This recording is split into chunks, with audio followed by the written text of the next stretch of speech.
tsunamis, landslides, those sorts of things, the conditions in those locations, the needs and vulnerabilities of people in those locations, as well as where are people going. So trying to look at human mobility more broadly, we also try to capture data on intentions, but as well as origins and destinations. For disaster response, the main methodology that is most relevant is in the top left corner on mobility, called mobility tracking. And this is usually done at a community level and in a group rather. And the products that this then data creates is reports, online data, GIS products, interactive dashboards, and so on. But the core principles that sort of guide this data, that guide our methodology rather, is that we adhere to making sure that DTM is flexible, it's context specific. So in DTM in India, for example, would look very different from DTM in Ukraine or in Nigeria. It varies completely. It's highly user-centric. So the methodology, the questionnaire, the focus of population groups, and so on, will be dependent upon what the needs are on the ground. All data is open source and public, so it's all available on Humanitarian Data Exchange. The previous plenary, someone mentioned that there is a need for open data and more interoperability between data sets. So at DTM, we really do believe that. And all our data ensures that there are no protection risks. So the data is anonymized. There's no sensitive information that can make groups identifiable or put anyone at risk. And there are protection mainstreaming principles incorporated. We also have, as today in the inaugural session, someone was mentioning about disability. So within DTM, we have a whole module also on disability and inclusion to ensure that even people on the move and human mobility patterns take into account different types of vulnerabilities. And of course, a key aspect that has ensured that DTM since 2004 to 2023 is still relevant is that it is adaptive and continues to learn. And I guess over the years we've refined and this methodology has also evolved. But coming back to thinking about why do we need this data and why do we, like, as you mentioned in the room earlier, you have data on infrastructure, you have data on loss and damage, how many buildings were destroyed, but a key aspect of thinking about planning or thinking about what we need in a situation of disaster is very important to remember that they're human beings that are most affected by this, and this is what DTM data tries to do. It's really people-centric. So the first few questions it tries to answer is, who is affected? How many people are affected? Where are they? What do they need? What vulnerabilities do they experience? And what do they want? What do they intend to do? This then helps us, or helps a government, or helps all the stakeholders in a country develop an appropriate response plan, provide timely and rapid response, as well as ensures that the assistance that is provided is what people need. There's no wastage. It's effective, and it ensures that those who are affected by a calamity, get dignified and sustainable solutions to what they face. What this data also allows us to do over time is assess mobility patterns, trends, and changes, which can also be used for preparedness, resilience, and taking a more proactive approach rather than a reactive approach. And finally, and most importantly, it also helps us to effectively use the limited resources that governments may have, stakeholders may have, and also effectively allocate funds. So if you know, for example, in a location that, or a displacement site, there are X number of pregnant women or X number of lactating women, then appropriate assistance can be delivered to those locations. So this here is, on the right-hand side, you can see the map of Ukraine, where we have DTM as well, which is done in close collaboration with the government. And that gives us the number of displaced people by their administrative regions. So in India, we have states. In Ukraine, they have ramadas. And the darker the numbering, the darker the location on the map, that gives you an indication that that's where displaced people are concentrated. And this methodology is geographically based. It tries to put dots on the map to give us an idea of where people are and how many they are. What its value add in disaster response is that it can be very easily deployed. It's very easy to kind of train people to collect and use this methodology, as well as cover a large geographical area. And it's very easy to adapt depending on the country and the context. And we've tried and tested this methodology in 120 countries, so we know it works. Prithvi, you have 1 minute to wrap up. Okay, great. So this is just to give you an idea of what the geographical breakdown looks like. Imagine zooming in on a map. And in terms of disaster, we have emergency response, slow onset disaster, as well as movement projections. These are the sort of three broad disaster and data-related tools and response examples we have. So this is the type of data we have. The number of people, their locations, what do they need in terms of accommodation, health services, food, and their locations here. So the map on the left-hand side can also give you an indication of where are people, and in relation here specifically, what are their needs related to accommodation in response to the recent storm in Libya. Here in the Philippines, where we work very closely with the government, and in the Philippines, the government owns DTM. Here what we have is over time, especially in response to the volcano that occurred, we can see that in the different phases of post-volcanic eruption response, the way in which people move changes over time, and that gives you an indication of how.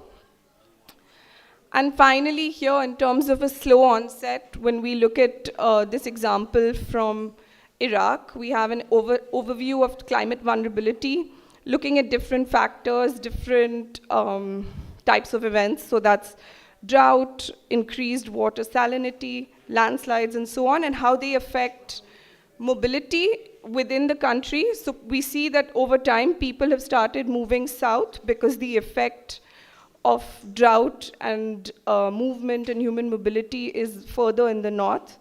And this is also like the value of doing assessments over time, is that with every round of data collection, we understand how kind of phenomenon spreads.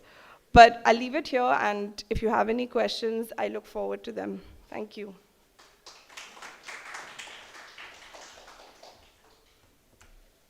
Thank you, Prithvi.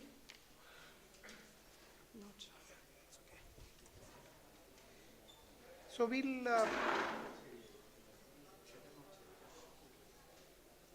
the last to invite is another colleague from IOM, Ankita Surabhi, who's going to briefly touch upon the potential application of the concept of DTM in the Indian setting. So that's where we would be able to situate it in our perspective. So over to you, Ankita. And I've been requested if you can further shorten the duration of your presentation, because the other, you want this? You want this? No, I think they're going to play the... Okay. आपने से चलाइए. It's fine.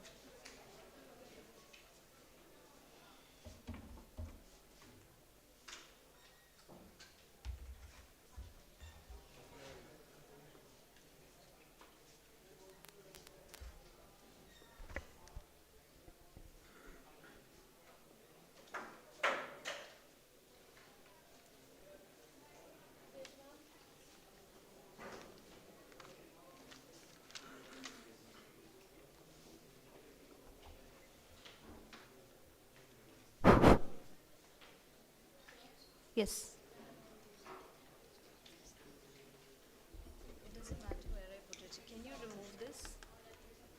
हटा सकते हैं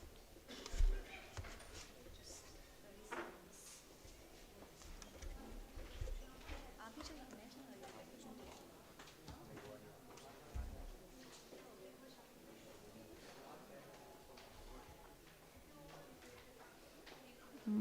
actually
good afternoon, everybody.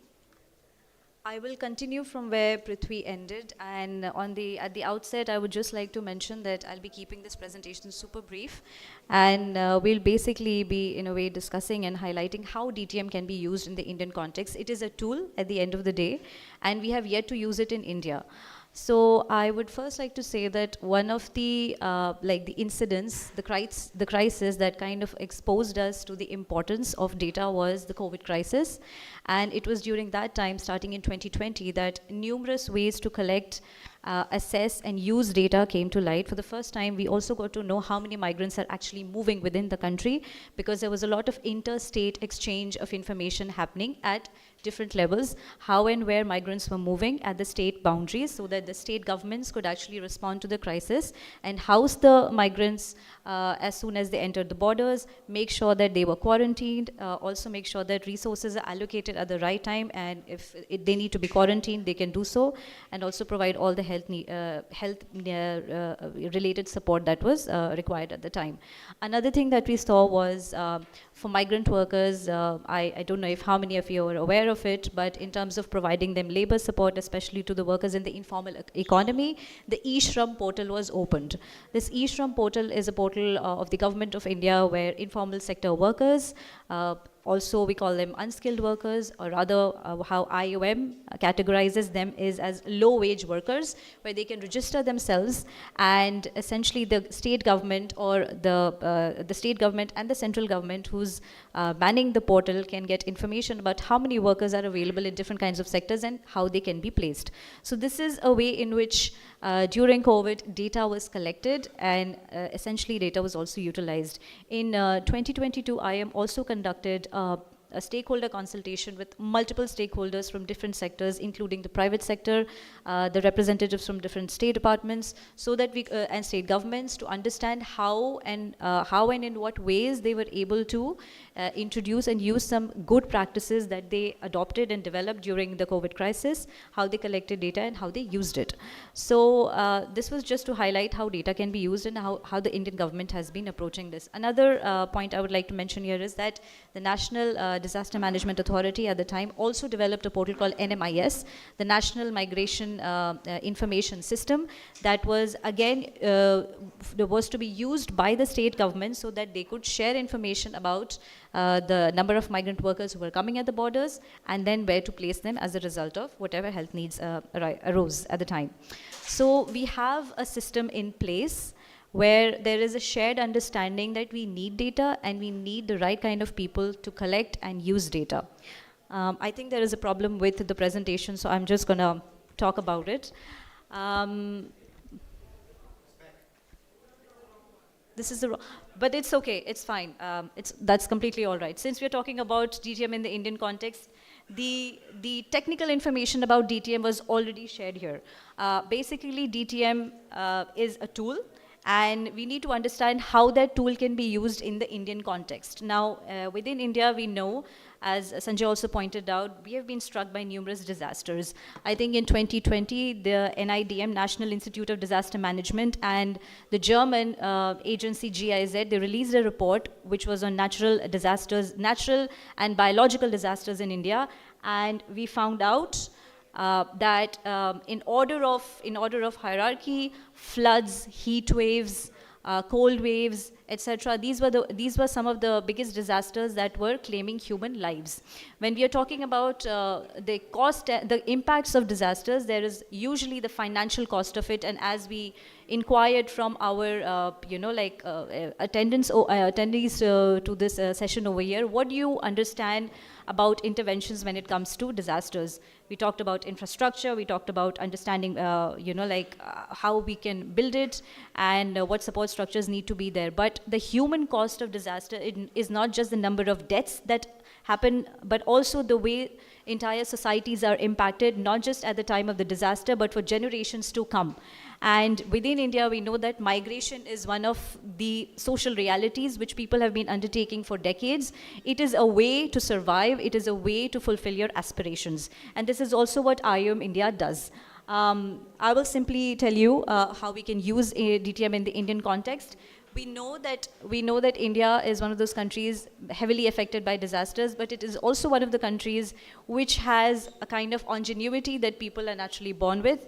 Why? Because we have always lived in these shared societies, in communities where there is a very strong community structure in place. People help each other, and I would like to use the word jugaad here, is something that we usually use, because we make do with what we have, because it is essentially the resilience of the person which they've developed over generations and over years with limited resources that help them get forward. Another thing that we like to do here in IOM is that every intervention that we plan with needs to be sustainable, needs to be self-serving, and that it can outlast and outlive the financial inputs that are coming in from external sources. Having said that, I will quickly say how it can work in the Indian context to help understand mobility dynamics and thus help mobile populations. When we talk about migration, it is essentially not just the people who are moving, but also people who are staying back, especially in the households. The socio-cultural context of the country is such that mostly it is the men who migrate, whereas the women, children, the elderly, or rather the dependents, they stay back. So how we understand migration is in the context of the household. There is a migrating household where the person who migrates is affected at the source and destination, and the person and people who are left behind in the household. So when we look at mobility dynamics and how to help mobile populations, by using DTM, we can get data and understanding of where the populations are located, how they are affected, what kind of needs are arising as a result of changes in the climate. Secondly, facilitating movement through advantageous integration with ongoing safe migration initiative. IOM India works on basically promoting safe, orderly and regular migration. And in doing so, we work with multiple stakeholders, the government partners, community members, grassroots organizations, private sector, migrant groups, and all of this. So we essentially try to integrate different stakeholders and bring them together to address the problem from different angles, from multiple ways. So when we are able to get data on why people are moving, where they are moving from, and how they are moving, we understand what are the needs that are arising over there and how we can understand what resources are needed, tangible and intangible, to help them.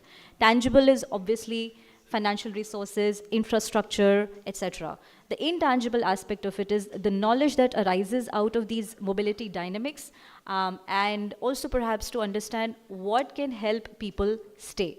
As I said, mobility is not just about people moving, but also why they are staying and why they would want to stay. In many cases, Ankita, we have found out... could you please wrap up in 1 minute? Oh, really? Yeah. Thank you. Can I get 2 minutes, if that's okay? Okay, I will just run through it. Essentially, these are some of the points, and they are kind of a recap of what Prithvi already said, where and why we can be using data. Can we go to the next slide, please? The next slide, please. Sorry, they've left. Okay, another way in which we can actually use DTM is to get disaggregated data. As we understand, whenever there is a crisis that unfolds, there is a scramble to go and fix the damage. So we want to avoid the patchwork. The patchwork that happens whenever we are scrambling to get resources and provide support, but rather have a preparedness in place. There was a time when all of the disasters and crises were completely unpredictable, but in a way, as technology has advanced, we can, in a way, predict some disasters and also learn from the ones that have happened before.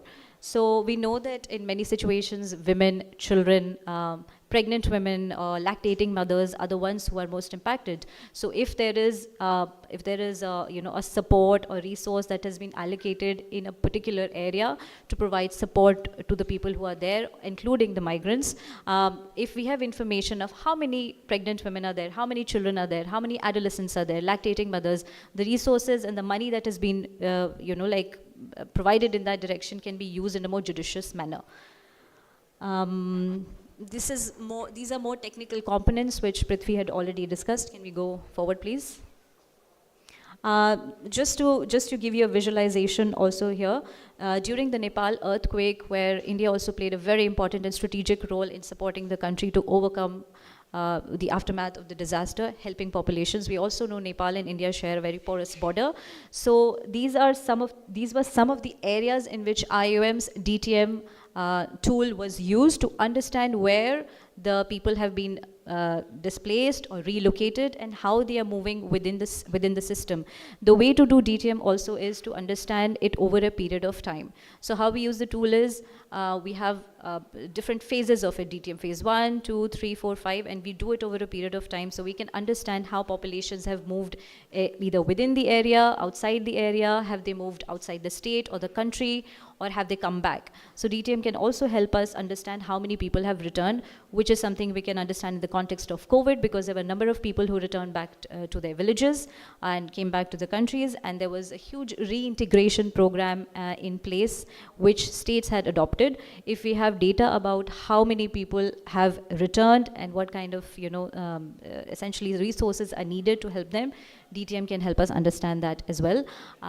I would like to also lastly state that IOM has been working on a project where we are trying to essentially help enhance the resilience of migrant and vulnerable households. And this is a program that we have recently launched with the Food and Agricultural Organization in India. And it looks at two regions, mainly the coastal region of Orissa and some of the aridity affected areas of Telangana. So there are two different geographies with very different issues pertaining to climate change, but the challenges faced by the local population are the same, where they might be moving or compelled to move under situations that might not be most advantageous to them. So Ankita, again, we will be using short of time. Need to wrap DTM up. for that. Lastly, I would just like to, can you go to the next slide, please? Yes, I just want to highlight the role of partners and stakeholders. As Prithvi mentioned, we need to have a strong stakeholder and partner base in order to collect the correct data and to be able to use that data. And IOM also has in-house expertise in being able to assess that data, get insights, and then share it with the right people at the right forum, which can be used over a period of time to inform policy, advocacy, and intervention. That was my very short presentation. Thank you for your time. Bye.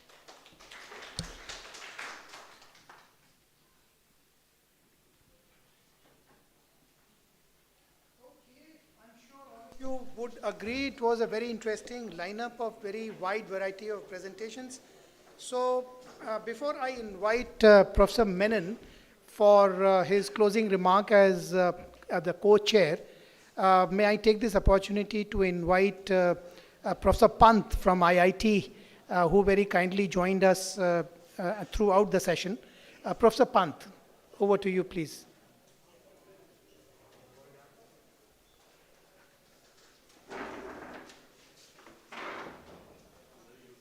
Very good afternoon, rather evening, to all the My role today is more of a rapporteur who will try to sum up very briefly what we heard and learned today. So our session started a bit late because of the backlog of the previous session. We started with a talk from a lady from Nepal who spoke to us about how the Nepalese government has handled the issue of providing assistance to the unfortunate people who have been displaced or disrupted their lifestyle because of the disasters. And there is an important lesson to learn from there, because disasters do happen, some man-made, most natural, but the way in which we look after our displaced people post the incident is also very important.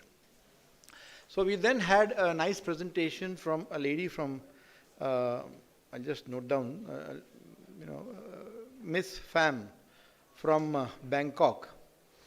And she also touched upon,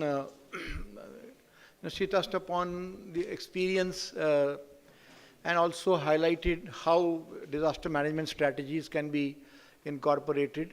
We then had a very interesting presentation by Himani Upadhyay, who, while living in Germany, has done a study on the displacement of people from various villages in Uttarakhand. And it was a very interesting and very, I would say, soul-stirring kind of knowledge that she passed on about the reasons why people migrate and why they don't stay, and how the communities that remain behind mostly are the ones that are forceful, something that Ankita also highlighted in her presentation.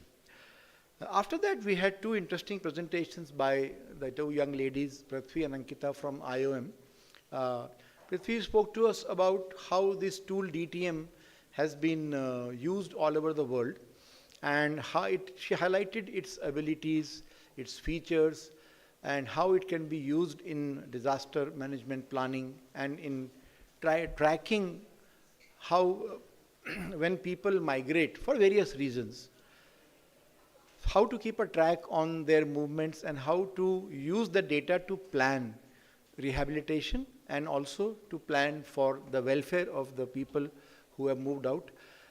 She also mentioned that this tool has not yet been used in India, and then later on Ankita, in the limited time available to her, tried to run through very quickly on the capabilities of this tool and showed us how it can be useful to apply in our own country. She presented two examples very briefly, one on Nepal, how it was used post the earthquake, and also there was a small section about post-COVID disaster, post-COVID management in, I think it was in Thailand.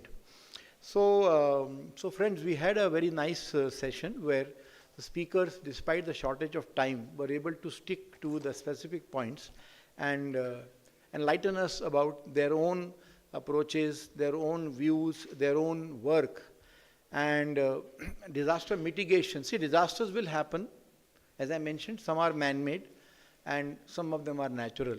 The key thing to learn from a disaster is to actually how to avoid complications in the next disaster. Because when we learn from disasters and we develop strategies and we use tools like probably like DTM, etc. in our planning, we are ready for the next disaster. Okay, so we are standing in a state which is a Himalayan state, and the whole context of this particular conference is to make Uttarakhand disaster resilient. And in that attempt, definitely it's very important for us to know about experience from other countries as well as about tools such as DTM, which might be useful to us. So that's all. I mean, I don't have much experience myself in disaster management, except that as an aerospace engineer, I did some work a few years ago for the Uttarakhand government on providing post-disaster communication systems and using a balloon, a simple device where you can attach systems and raise them up. And this was presented by me in the 4th WCDM, which was held in IIT Bombay. So since that time, I have been very much interested in looking at disaster preparedness and post-disaster activities. So I'd like to thank Professor Menon for, and the other gentleman, to give me the scope, the mandate here to come and talk to you. Thank you so much, and a very good evening to all of you.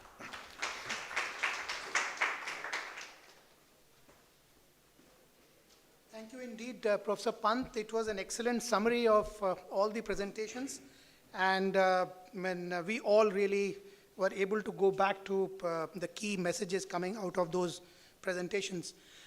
So without waiting further, let me invite Professor Menon for his closing remarks as the co-chair, and then he has to rush to the next session as well.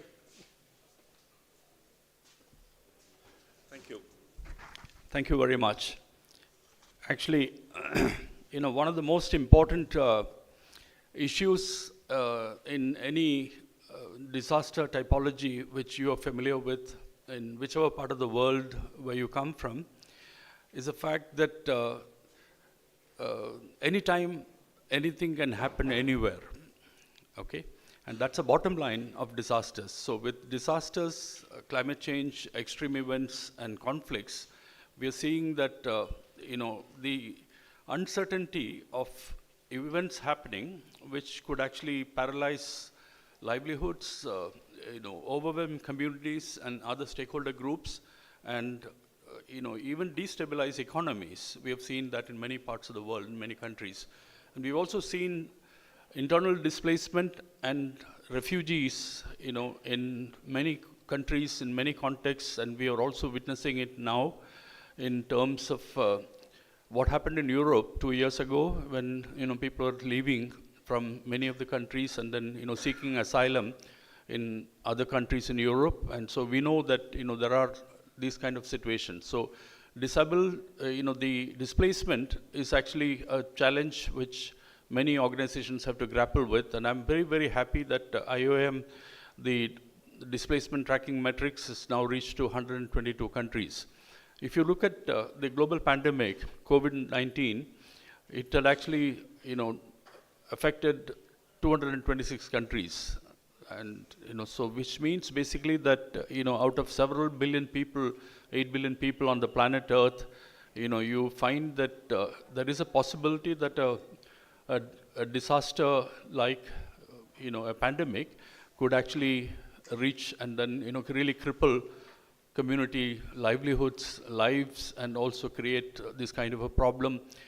And we've seen that in whether it is in Afghanistan, whether it is in Iraq, or whether it is in South Sudan or in Rwanda, or what's happening in some of the countries in Africa. We realize that this is a problem which we have to understand. And Kofi Annan had once mentioned that disasters and terrorism are two problems without passports, and passports cannot recognize that kind of a distinction, and borders cannot distinguish between these kind of issues because, the displacement will actually happen, and we've seen that in many contexts when displacement is actually happening. So the displacement tracking metrics is very important because disasters, climate change, extreme events, and conflicts, and these are four, events which actually happen without any warning, and we have not been really successful in terms of looking at early warning for earthquakes. And so, there are efforts happening in many parts of the world where people are looking at possible tracking of seismic activity and monitoring and so on. But however, if something like that happens, the problem is that when families get separated, and you really have no control.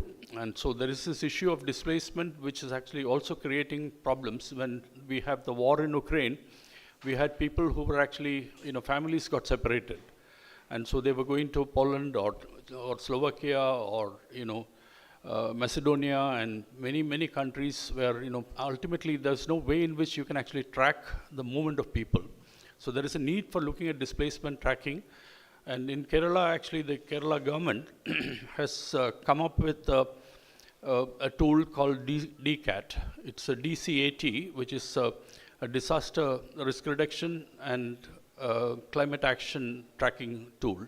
And this is very much needed. We need to really look at convergence of disaster risk reduction and climate change, which is actually happening because we really don't have control on these two disaster typologies and also climate change induced hydrometeorological disasters.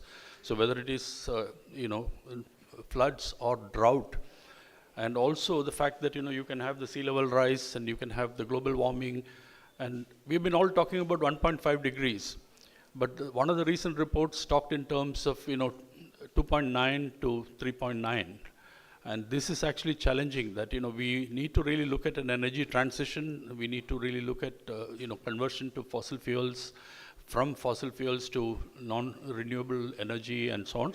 And these are all issues. But ultimately, I think most important is people-centered solutions. And so I'm very happy that, you have been working, IOM has been working with, countries affected by conflicts in many continents, actually. And we really feel that the Rohingya refugees, who have gone from Myanmar to Bangladesh, and then they've been living there. People from Afghanistan have been coming to Pakistan and then, going to many countries. And, people have got married, children have got married, and then, you've actually continued for, decades. So this is actually a problem which needs to be addressed. And so IOM has been one of the leading organizations looking at that, along with, the migration monitoring institutions around the world, and also institutions like the Norwegian Refugee Council and, many other refugee councils like the Danish Refugee Council and so on. So I think it's very important that we have this kind of collaborations and partnerships. And I would like to assure support of, all of you need to get involved, and then there is a need for also crowdsource solutions. So it was mentioned by Prithvi that, we are also looking at focus group discussions and also solutions by looking at key informant interviews. And we need to really look at crowdsource solutions much more, because I think that is very much needed. Because data is a missing element. And we've seen that even during the COVID, we did not really have the data of the migrant movements. Migration of people who were, workers in many states who were moving across the country, going back to the villages because of the lockdown. So I think these are important that, we need to really look at tools, and now technology can provide us solutions. We can also look at, monitoring what is happening before, during, and after a disaster or an extreme event. I would like to thank Mr. Sanjay Awasthi, the head of office of the IOM, and all the colleagues from IOM, and also for giving me this opportunity to be here. Thank you very much. Thank you.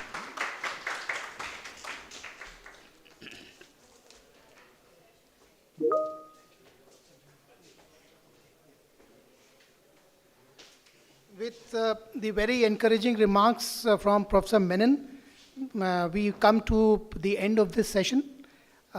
Thank you all for joining us for this interesting lineup of speakers. And thanks to the speakers, the two who are present here, Prithvi and Ankita. Thank you for making those excellent presentations. And I'll separately thank the other contributors. Thank you. Okay. Thank you, Sanjay. Before we conclude the session, may I request Alok to give a token of love from the organizer to Professor Menon first, to Mr. Sanjay Awasthi, to Professor Pant, to Ms. Prithvi,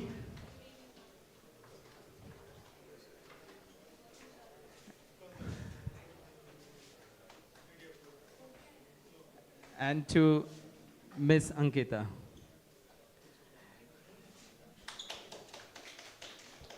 And with this, we conclude the session. Thank you very much to everyone who joined us to make it a successful session. Thanks a lot.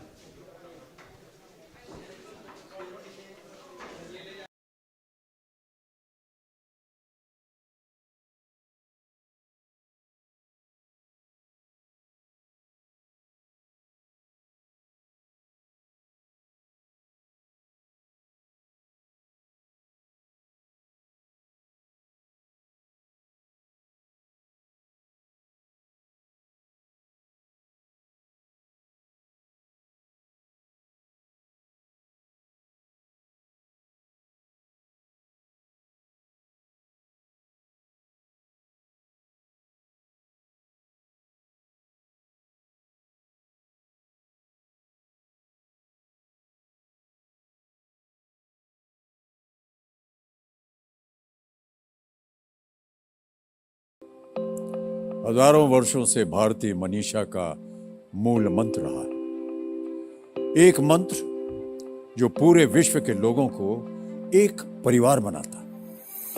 इस समय हमारा विश्व परिवार climate change और global warming से होने वाली समस्याओं और आपदाओं से घिरा हुआ है। इस विषय पर चिंतन करने और समाधान ढूंढने के लिए महान हिमालय की धरती उत्तराखंड के देहरादून में इस वर्ष 28 नवंबर से 1 दिसंबर तक 6th world Congress of disaster management का आयोजन किया जा रहा है।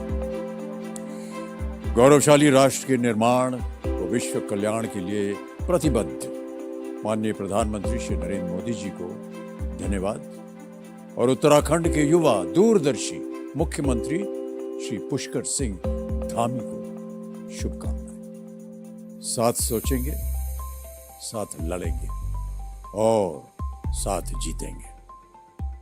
धन्यवाद।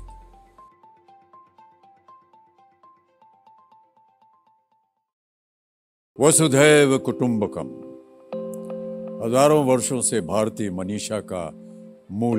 नमस्कार, मैं हूं पुष्कर सिंह धामी, मुख्य सेवक उत्तराखंड। भारत हमेशा से ही वसुधैव कुटुंबकम का प्रतीक रहा है।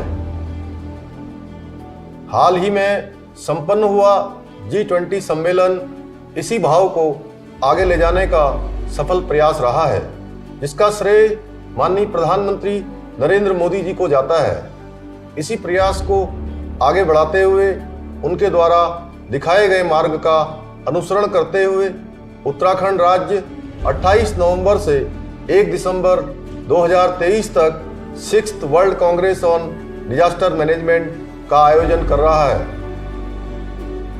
आपदा एक वैश्विक चुनौती है, इसलिए इसके प्रबंधन के लिए भी पूरे विश्व को एक मंच पर एक साथ आना होगा, नए तरीकों पर बात करनी होगी, अपने अनुभव साझे करने होंगे और ये सब करने के लिए हिमालय की गोद से अच्छी जगह और क्या होगी, क्योंकि सदियों से खड़े ये अडिग हिमालय ही तो हैं जो विश्व को धर्म का ज्ञान, अध्यात्म और योग का पाठ पढ़ाते हैं। तो आइए और 6th world Congress on disaster management में सम्मिलित हों और आपदा प्रबंधन में भागीदार बने।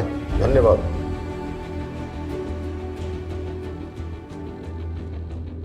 नमस्कार, मैं हूं पुष्कर सिंह धामी, मुख्य सेवक उत्तराखंड।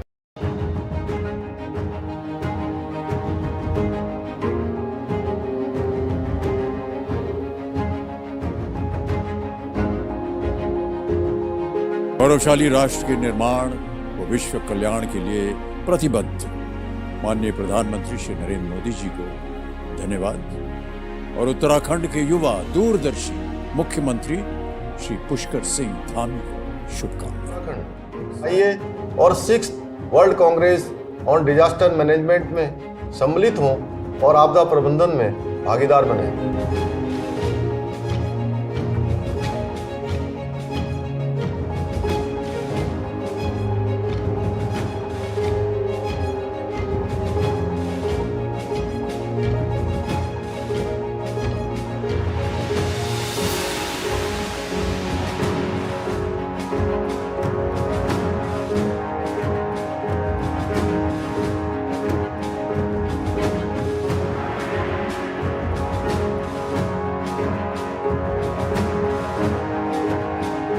साथ सोचेंगे, साथ लड़ेंगे और साथ जीतेंगे।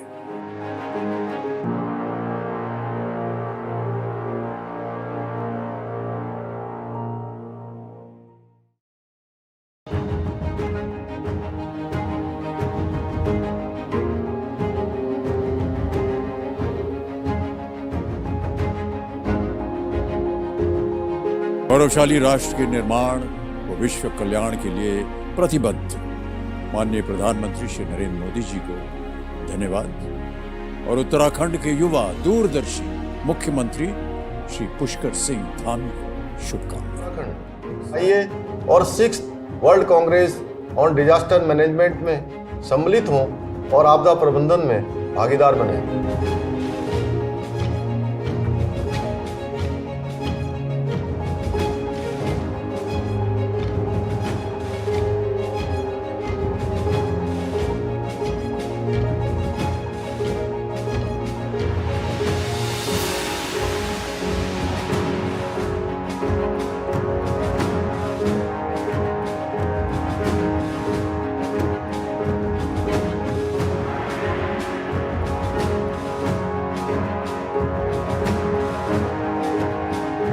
साथ सोचेंगे, साथ लड़ेंगे और साथ जीतेंगे।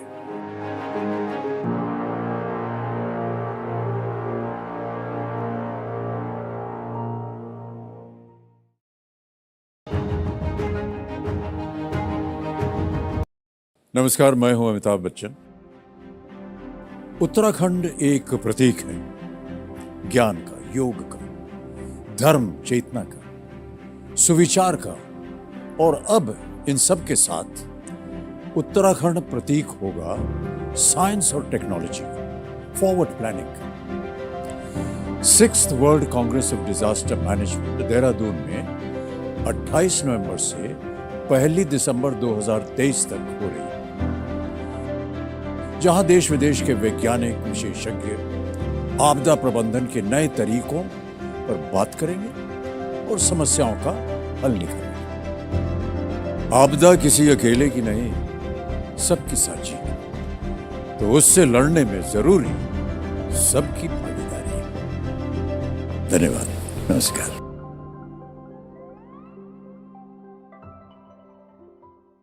नमस्कार, मैं हूं अमिताभ बच्चन। उत्तराखंड एक प्रतीक है ज्ञान का, योग का, धर्म चेतना का, सुविचार का, और अब इन सब के साथ उत्तराखंड प्रतीक होगा साइंस और टेक्नोलॉजी का, फॉरवर्ड प्लानिंग का। 6th world Congress of disaster management Dehradun में 28 नवंबर से 1 दिसंबर 2023 तक हो रही है, जहां देश विदेश के वैज्ञानिक, विशेषज्ञ आपदा प्रबंधन के नए तरीकों पर बात करेंगे और समस्याओं का हल निकालेंगे। आपदा किसी अकेले की नहीं, सबकी साझी है, तो उससे लड़ने में जरूरी सबकी भागीदारी है। धन्यवाद, नमस्कार।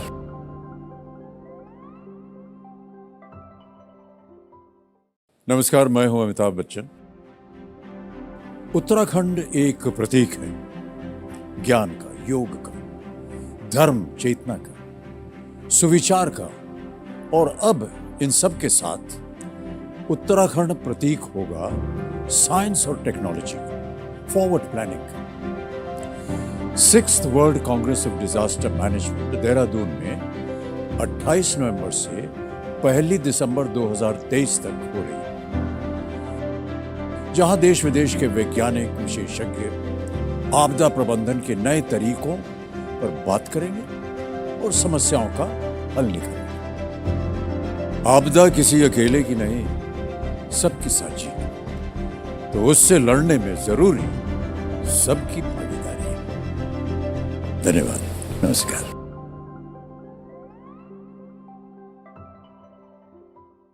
नमस्कार, मैं हूं अमिताभ बच्चन। उत्तराखंड एक प्रतीक है ज्ञान का, योग का, धर्म चेतना का, सुविचार का, और अब इन सब के साथ जय हिंद। प्राकृतिक आपदाएं हमेशा से ही पूरे विश्व और मानवता के लिए एक चुनौती रही है, जिसके प्रबंधन एवं समाधान पर मंथन एवं चिंतन करना जरूरी है। उत्तराखंड ने कई बार प्राकृतिक आपदाओं का सामना किया है और हमारे बेहतर प्रबंधन और सामूहिक प्रयासों से हमने हमेशा ही अपने राज्य को इससे उभारा है। इन्हीं प्राकृतिक आपदाओं के बेहतर प्रबंधन और नए प्रयासों पर मंथन करने के लिए 28 नवंबर से 1 दिसंबर 2023 तक 6th world Congress on disaster management का आयोजन देहरादून में किया जा रहा है, जिसमें दुनिया भर के वैज्ञानिक और चिंतक आकर अपने विचार रखेंगे। इस सम्मेलन का आयोजन न सिर्फ आपदा प्रबंधन के क्षेत्र में मील का पत्थर साबित होगा, बल्कि उत्तराखंड में आयोजित होने जा रहे ग्लोबल इन्वेस्टर समिट 2023 में आ रहे दुनिया भर के इन्वेस्टर्स के बीच सेफ इन्वेस्टमेंट, रेजिलिएंट उत्तराखंड की इमेज को भी मजबूत करेगा। मैं आप सभी को आमंत्रित करता हूं कि आप उत्तराखंड में आएं और 6th world Congress on disaster management का हिस्सा बने।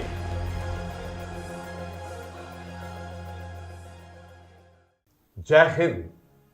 प्राकृतिक आपदाएं हमेशा से ही पूरे विश्व और मानवता के लिए एक चुनौती रही है, जिसके प्रबंधन एवं समाधान पर मंथन एवं चिंतन करना जरूरी है। उत्तराखंड ने कई बार प्राकृतिक आपदाओं का सामना किया है और हमारे बेहतर प्रबंधन और सामूहिक प्रयासों से हमने हमेशा ही अपने राज्य को इससे उभारा है। इन्हीं प्राकृतिक आपदाओं के बेहतर प्रबंधन और नए प्रयासों पर मंथन करने के लिए 28 नवंबर से 1 दिसंबर 2023 तक 6th world Congress on disaster management का आयोजन देहरादून में किया जा रहा है, जिसमें दुनिया भर के वैज्ञानिक। Disaster management is about saving lives and protecting livelihood. And to ensure that, we need to pool knowledge, the best practices, both traditional and latest, and use the green and cutting-edge technology in everything we do. In most of the cases, we cannot stop natural disasters, but what we can do is, we can arm ourselves with knowledge and technologies. Using such power of knowledge and technologies, we can create resilient infrastructure, mitigate and manage propensity of disasters, and save lives and livelihood. With this objective in mind, we are organizing the 6th World Congress on Disaster Management from 28th November to 1st December 2023. This Congress will unfold in the heart of Uttarakhand. In the face of adversity, it is our rallying point, a global congregation of experts and visionaries uniting to learn, collaborate and share their battle-tested wisdom. I call upon everyone to join us as Dehradun, Uttarakhand hosts the 6th World Congress on Disaster Management.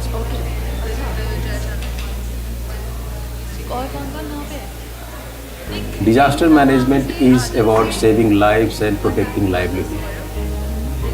And to ensure that, we need to pool knowledge, the best practices, both traditional and latest, and use the green and cutting-edge technology in everything we do. In most of the cases, we cannot stop natural disasters, but what we can do is, we can arm ourselves with knowledge and technologies. Using such power of knowledge and technologies, we can create resilient infrastructure, mitigate and manage propensity of disasters, and save lives and livelihood. With this objective in mind, we are organizing the 6th World Congress on Disaster Management from 28th November to 1st December 2023. This Congress will unfold in the heart of Uttarakhand. In the face of adversity, it is our rallying point, a global congregation of experts and visionaries uniting to learn, collaborate and share their battle-tested wisdom. I call upon everyone to join us as Dehradun, Uttarakhand hosts the 6th World Congress on Disaster Management.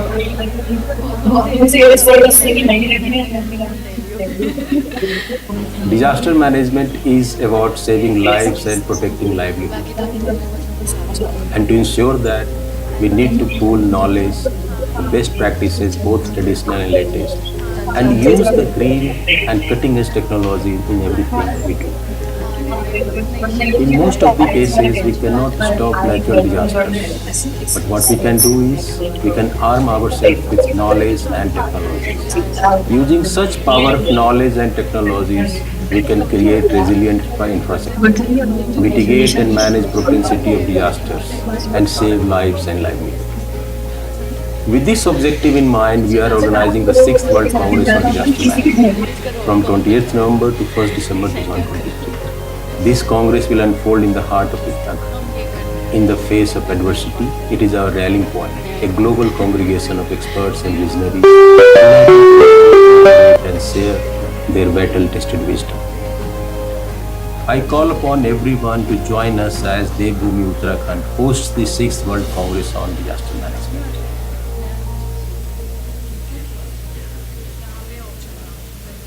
Disaster management is about saving lives and protecting livelihood. And to ensure that, we need to pool knowledge, the best practices, both traditional and latest, and use the green and cutting-edge technology in everything we do. In most of the cases, we cannot stop natural disasters, but what we can do is, we can arm ourselves with knowledge and technologies. Using such power of knowledge and technologies, we can create resilient infrastructure, mitigate and manage propensity of disasters, and save lives and livelihood. With this objective in mind, we are organizing the 6th World Congress on Disaster Management from 28th November to 1st December. I am Durgeshwar, Director General, Uttarakhand Science and Technology Council, UCOST, Dehradun. Today, the world needs disaster preparedness, disaster resilience, climate action, and science and technology-centric disaster management systems. In Uttarakhand, Devbhoomi, we are organizing the 6th World Congress on Disaster Management from 28th of November to 1st of December. This 6th World Congress will have people from across the world, those who are practitioners, those who are researchers, those who are scientists, those who are stakeholders, those who are working in different domains of disaster management. So they will all come over. This is going to be one single platform where everybody will deliberate, where everyone will come together and put forward a comprehensive viewpoint with regard to disaster management, its resilience and action plan too. Do come over. Thank you so much. Namaskar.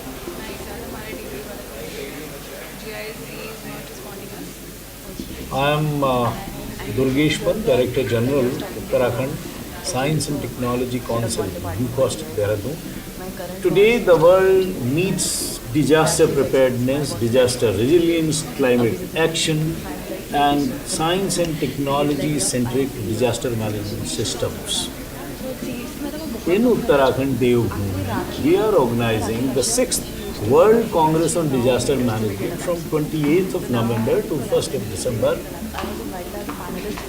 This 6th World Congress will have people from across the world, those who are practitioners, those who are researchers, those who are scientists, those who are stakeholders, those who are working in different domains of disaster management. So they will all come over. This is going to be one single platform where everybody will deliberate, where everyone will come together and put forward a comprehensive viewpoint with regard to disaster management, its resilience and action plan too.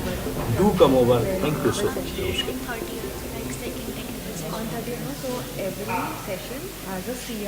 I am Durgeshwar, Director General, Uttarakhand Science and Technology Council, UCOST, Dehradun. Today, the world needs disaster preparedness, disaster resilience, climate action, and science and technology-centric disaster management systems.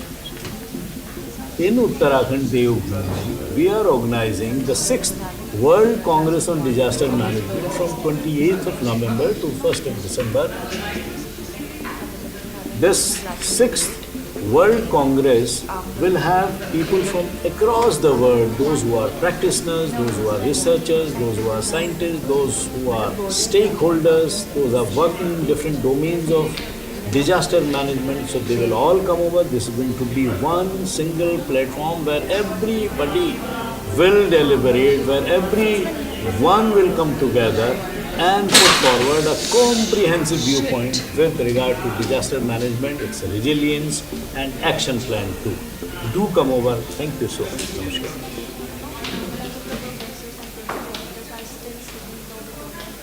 I am Durgeshwar, Director General, Uttarakhand Science and Technology Council, UCOST, Dehradun. Today, the world needs disaster preparedness, disaster resilience, climate action, and science and technology-centric disaster management systems. In Uttarakhand, Devbhoomi, we are organizing the 6th World Congress on Disaster Management from 28th of November to 1st of December. This 6th World Congress will have people from across the world, those who are practitioners, those who are researchers, those who are scientists, those who are stakeholders, those who are working in different domains of disaster management. So they will all come over. This is going to be one single platform where everybody will deliberate, where everyone will come together and put forward a comprehensive viewpoint with regard to disaster management, its resilience and action plan too. Do come over. Thank you so much. यार अभी तो 6.5 है. I am Durgeshpal, Director General, Uttarakhand Science and Technology Council, UCOST, Dehradun. Today, the world needs disaster preparedness, disaster resilience, climate action, and science and technology-centric disaster management systems. Very interesting. Seeds तो अच्छा है. In Uttarakhand, Devbhoomi, we are organizing the 6th World Congress on Disaster Management from 28th of November to 1st of December. This 6th World Congress will have people from across the world, those who are practitioners, those who are researchers, those who are scientists, those who are stakeholders, those who are working in different domains of disaster management. So they will all come over. This is going to be one single platform where everybody will deliberate, where everyone will come together and put forward a comprehensive viewpoint with regard to disaster management, its resilience and action plan too. Do come over. Thank you so much. Nice to meet you. She is an urban planner. Oh, nice. Everyone is welcome. I am Durgeshpal, Director General, Uttarakhand Science and Technology Council, UCOST, Dehradun. Today, the world needs disaster preparedness, disaster resilience, climate action, and science and technology-centric disaster management systems. In Uttarakhand, Devbhoomi, we are organizing the 6th World Congress on Disaster Management from 28th of November to 1st of December.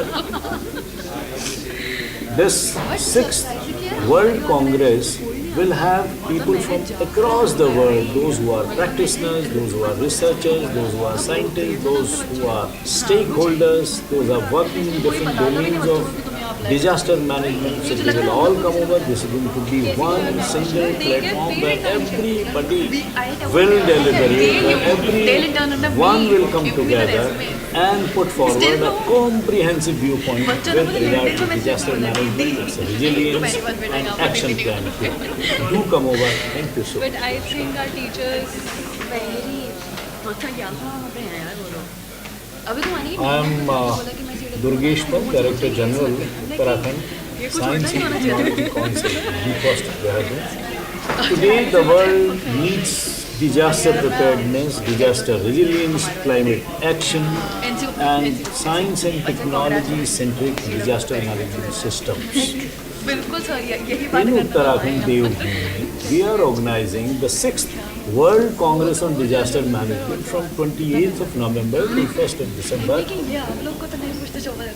This 6th World Congress will have people from across the world, those who are practitioners, those who are researchers, those who are scientists, those who are stakeholders, those who are working in different domains of disaster management. So they will all come over. This is going to be one single platform where everybody will deliberate, where everyone will come together and put forward a comprehensive viewpoint with regard to disaster management, its resilience and action plan too. Do come over. Thank you so much.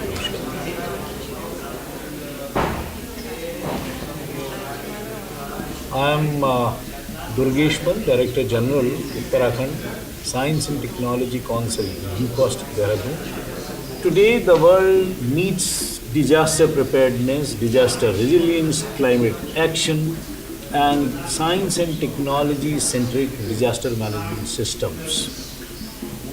In Uttarakhand, Devbhoomi, we are organizing the 6th World Congress on Disaster Management from 28th of November to 1st of December. This 6th World Congress will have people from across the world, those who are practitioners, those who are researchers, those who are scientists, those who are stakeholders, those who are working in different domains of disaster management. So they will all come over. This is going to be one single platform where everybody will deliberate, where everyone will come together and put forward a comprehensive viewpoint with regard to disaster management, its resilience and action plan too. Do come over. Thank you so much. Namaskar.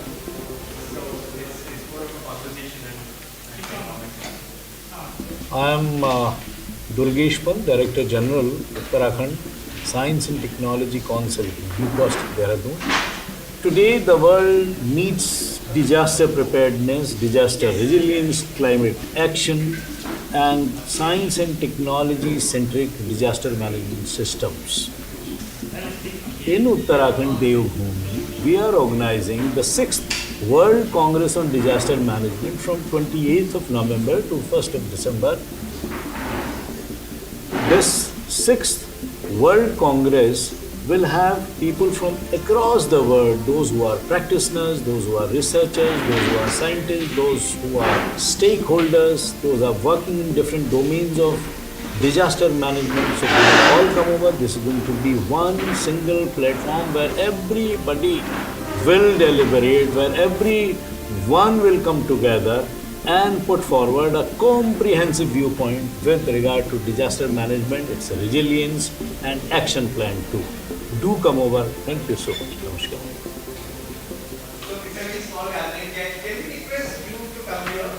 I am Durgesh Pal, Director General, Uttarakhand Science and Technology Council, Dehradun. Today, the world needs disaster preparedness, disaster resilience, climate action, and science and technology-centric disaster management systems. In Uttarakhand Devbhoomi, we are organizing the 6th World Congress on Disaster Management from 28th of November to 1st of December. This 6th World Congress will have people from across the world, those who are practitioners, those who are researchers, those who are scientists, those who are stakeholders, those who are working in different domains of disaster management. So they will all come over. This is going to be one single platform where every... Okay, thank you friends for joining us this evening. It's the last session of the day and that also is running over an hour late. So the advantage of such a session is that you are left with only those people who are truly interested and want to learn and share and talk about what's happening. So we won't even keep you for the entire, let's keep it a shorter or more focused conversation with those of us who are here. We're talking about, in this session we're talking about climate, climate information and services that deliver this climate information to people. I'll take no more than 10 minutes to share a little bit about some work we are doing in the Himalayan states, including Uttarakhand. But I think at the core of it, there are, based on the work we've been doing and what we've been seeing in this region, there is a very stark trend in the last 10 years of unprecedented climate-induced disasters every year. So, and every year we say this is an unprecedented event, never happened before. 2013 we had what we call the Dehradun flood. It was a block, killed over 5,000 people in this state, upstream. And this year we have had a similar incident in Sikkim, where Mr. Sharma is the chair of the State Disaster Management Authority. It was a block event that took away a hydropower dam and then wiped out all the settlements downstream that were along the river.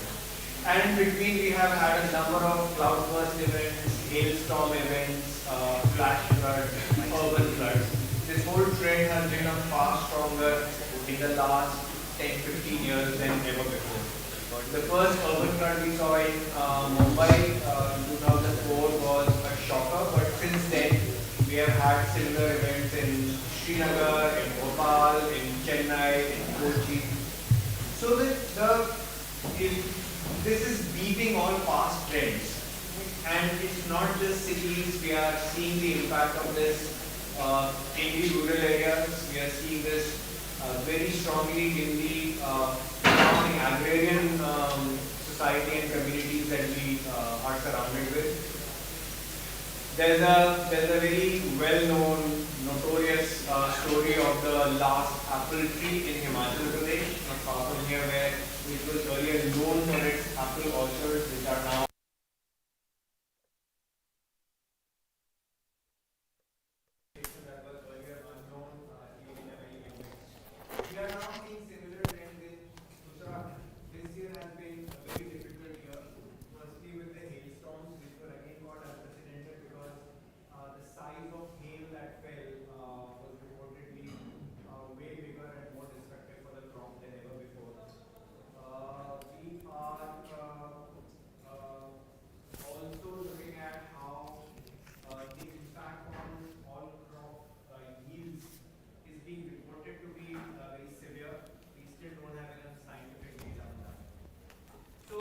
for the last 1 year, we've been going around. Some of us have been talking to communities and farmers.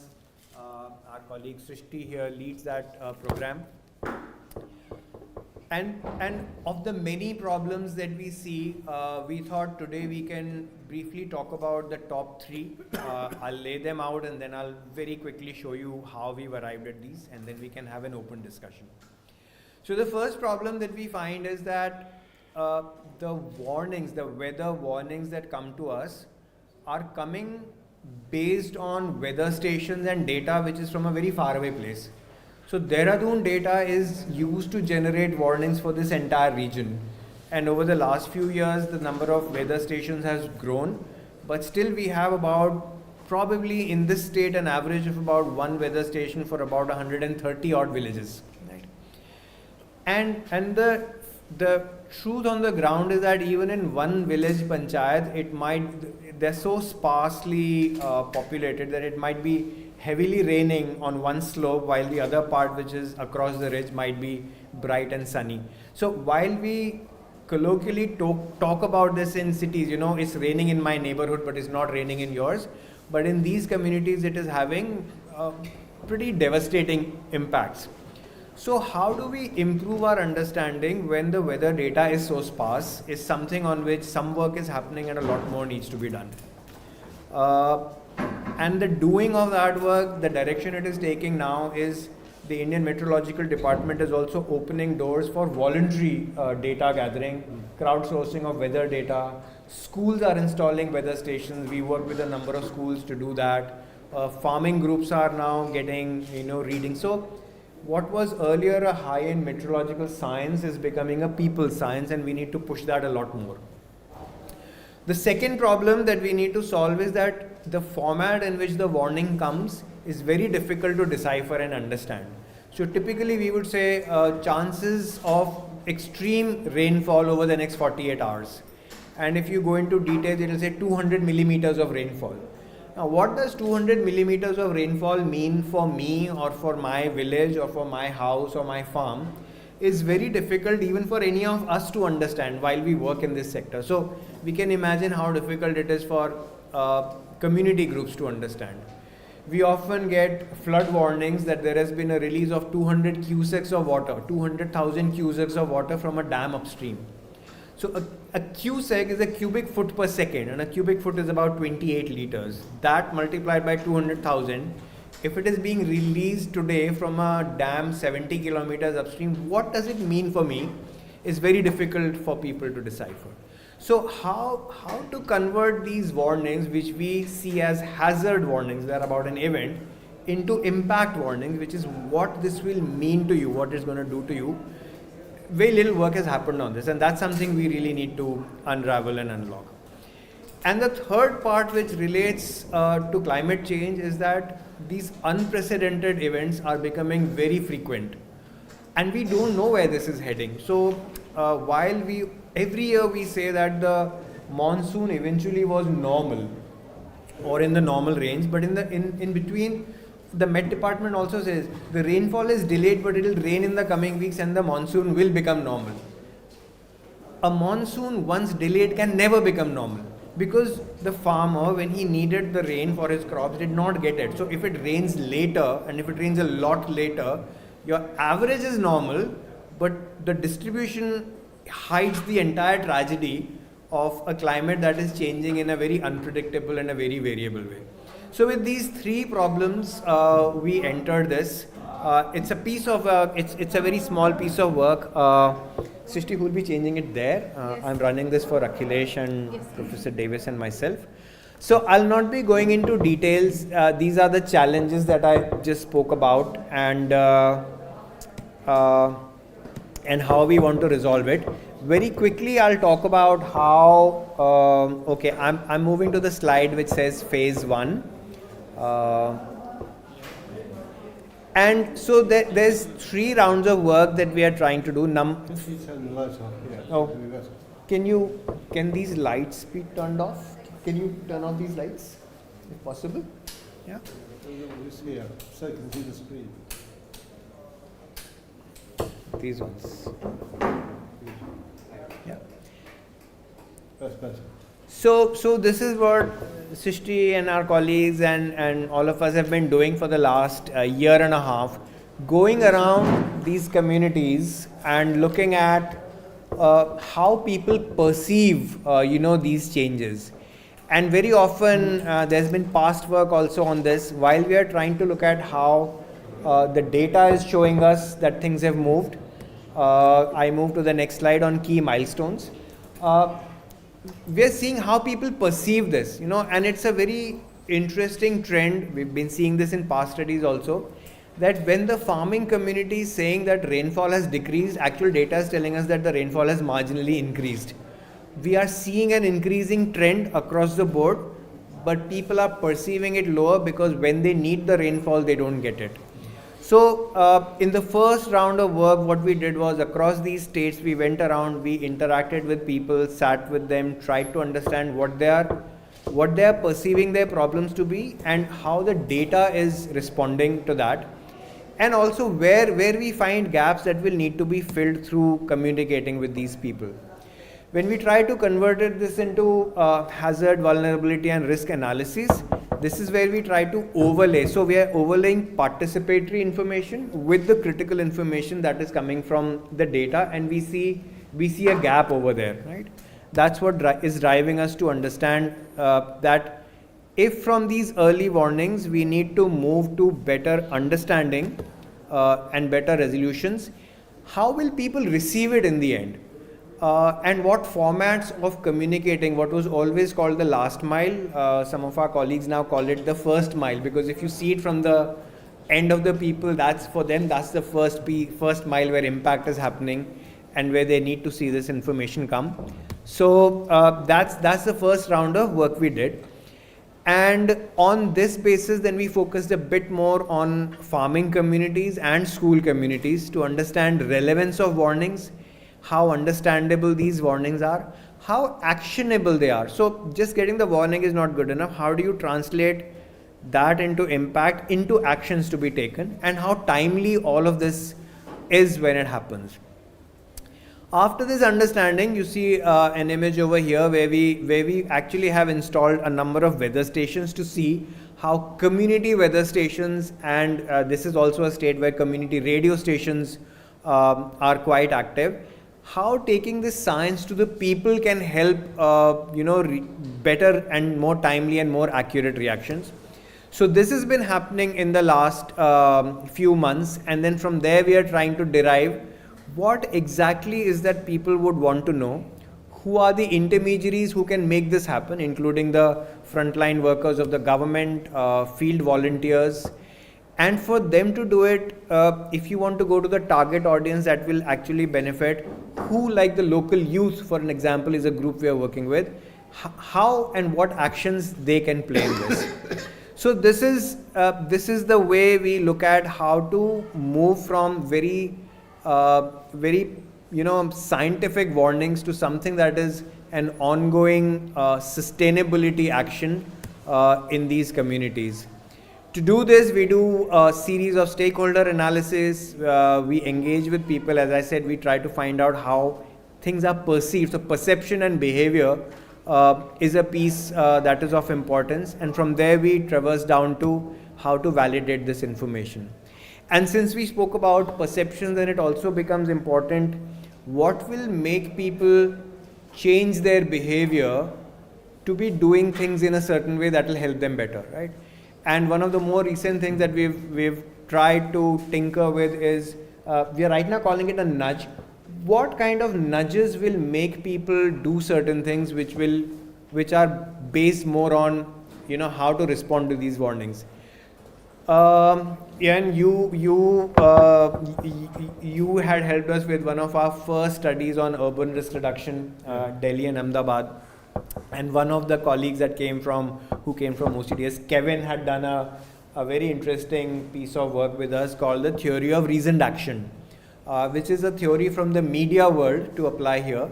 And the theory of reasoned action says that for any action that you take, the reasoning has multiple tracks, of which knowledge is only one small part. But we in the government and the aid world assume that if we give knowledge, people will understand and they will act in a certain way. And it doesn't happen. We tell people don't use plastic bags because they're bad for the environment. We say wear a helmet, we say wear a seat belt. It doesn't happen because knowledge itself does not make people behave in a certain way. There are attitudinal issues, there are social references, there are environmental constraints which stop people from doing certain things. So we are going back to that level that the science can solve it to a certain level, but how to get people to perceive things in a certain way, how attitudes need to be addressed so that practice and behavior can lead to more resilient lifestyles in these communities. Where we are now is a piece where we are looking at how to bring this as an entire package, not as just as a training module. We see constraints in training modules for changing behaviors, and we are grappling with that right now. So this is an ongoing piece of work. As I said, it's happening in this state and in Sikkim. We would invite thoughts, we would invite a conversation in whatever few minutes we have today. But also beyond today, to invite you to please come and engage with us if you have any thoughts, if you would like us to try anything, if you would like to try anything with us in the field areas. We are working in Uttarkashi, which is not too far from here. That is a district that we are working in Uttarakhand, and we are working in 2 districts in Sikkim. Very happy to have you join us there. But this is the conversation for us today. That is a training module and a set of training programs good enough to change behavior in this world where we are seeing problems of warnings, their precision, the people's ability to understand warnings, and the variability in the climate that we are facing. So I'll pause here and let's open this up. It's a small, cozy group. Let's have a nice conversation for the next 15-20 minutes if we can. Maybe I could just start by saying one thing about information is interesting. We did a study of shelter for the UN, and when we presented it, one of the people who was reviewing this study, the first UN study of shelter following disasters, he said, I think it's quite a useful document, but it's not particularly usable. Useful and usable. And I often thought about that how to make knowledge which is absolutely usable. And then we had an interesting experience in India where there was an earthquake in Latur in 1993 in a place called Kilari. It's halfway between Mumbai and Hyderabad. And it's a very unusual place for an earthquake to happen. So there'd been very little modification of buildings beforehand to try and resist earthquakes. In fact, there hadn't been any, and that's why so many buildings perhaps failed. And the Indian government handled it quite well, and the agency I was connected with built a small town, called Malkonji. And it was very nicely designed by a Delhi-based firm of architects called Development Alternatives. Based on ideas from an Indian architect an English architect, Laurie Baker, who was married to an Indian lady, and he lived in Kerala for his lifetime, really. I think he was a Scottish architect originally. And it was a very interesting design using little clusters as compared to ribbon development along streets, because people had cattle and they used to bring the cattle into the courtyard around their cluster at night to stop people stealing their animals. So he allowed this factor to influence it all. We did an evaluation of this housing in 1996, and when you do an evaluation you accumulate a huge amount of data. We had public health people, we had nutritionists, we had planners, engineers, and 2 architects, and also the team that built it, big team. And we were very positive about this thing, but there were many issues that divided us in our team, and one of them was toilets, because each house had a toilet in it, a long drop toilet, like a pit latrine, and none of them were being used. None. In fact, where the toilets were, people were putting sacks of grain and agricultural implements, because they're mainly farming people. So we had a big debate in our evaluation team about this situation. The people from the health background said, you have to provide toilets, but you shouldn't provide education with it, and it could take 25 years for these to be used. But there's no point in building houses in modern India without toilets. Other people said, no, they go out in the fields, that's their tradition, and you're not going to change it by putting it in buildings. Behavioural change is a very, very slow process. Lots of debate about this whole issue. I was co-leading the evaluation team with someone called Mihir Bhatt, who runs an organisation in Ahmedabad called Disaster Mitigation, All India Disaster Mitigation Institute. And Mihir, could you shut the door?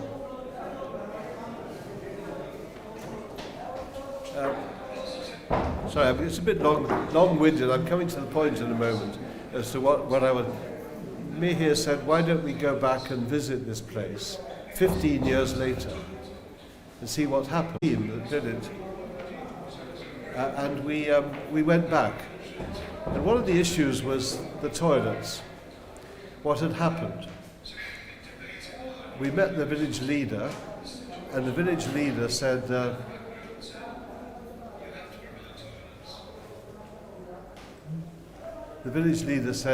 all the toilets are in use in every house, and this has been a big social change. And the interesting thing was, how did that happen? How did it? So we said, how quickly did this take place? He said it took place overnight. It took place in 1 weekend. We said, look, this is crazy. How there must be something. There's been no education to speak of. So how come toilets which were used to store grain suddenly became toilets in use quickly? And the answer was a school teacher. One school teacher, the headmistress of the new school. The new school was built with World Bank money, and local children came. There were about 150 children in the school. And the headmistress said to the children, the first day at school, you're all in your new uniforms. This is a modern school in modern India. It's a great privilege for you to be at school. Now, modern children use toilets, and we're going to show you how to use toilets. And you must go back to your house, clear away all these sacks of seeds and stuff, tell your parents they must use the toilets, and your aunts and uncles, and your sisters, and your grandparents, whoever's living in your house. Every child in this school will use the toilets. We won't be going in the fields anymore. This isn't how we're going to do it. And the reason for this is because then she explained to the children, because we interviewed her, she said, I told them it was about hygiene. And as the population was growing in these parts of India, you could not have these old traditions, which might have worked in their grandparents' days, but they didn't work now. And what struck me as so interesting in this situation is how conventional wisdom was that you wouldn't get that kind of behavioral change without a great deal of public education over a long period of time, but in data. So it's very crucial that they get it right. And they've been very conservative in the past on giving data. And so I'm very excited with what you're saying, is that you can't just produce raw data. You've got to actually have research on how to present it, and you've got to use the right method of doing it. And maybe you need to help people to understand the levels of uncertainty, because there are many uncertainties in this. For example, if there's been heavy rainfall before the flooding, the ground won't absorb it. It's saturated, and so you're going to get a much faster runoff, and you get all sorts of factors which might not be fed into the calculations and so on. So warnings is one of those really problematic areas which requires a lot of public education, and it requires change agents, I think, in schools, religious leaders, local officials, to interpret it and explain the variables and say this might happen, this might not happen. But let's be on the safe side. Let's recognise it's not going to hurt us anything to start evacuating upstairs in a house, or putting in bags, sandbags, or doing something about this flooding, blocking it from coming in, or taking all our furniture upstairs. And in the long term, do something else. change your electricity so that the cables are 1 meter above ground, and so they're not at the ground level where they're going to get wrecked, and big changes like that. So I think with warning systems you need a big social infrastructure on the ground of people who are connected to it, who can interpret it and explain it. They might not, they're not meteorologists, but they're people the village can trust. And you need these intermediaries around, and midwives are very good at this, teachers are very good at that, religious leaders are good at that, and local officials. But anyway, enough of me. Do you want to add anything about the problem of data and warnings from your experience, Akash?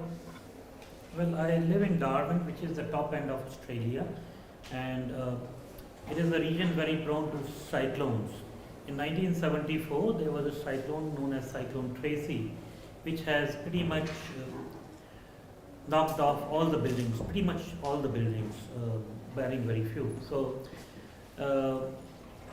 and as Anshu has explained in the beginning of his talk, that we do receive warnings about the cyclones or other hazards, but also the routine climate-related information in a language which a common person doesn't understand.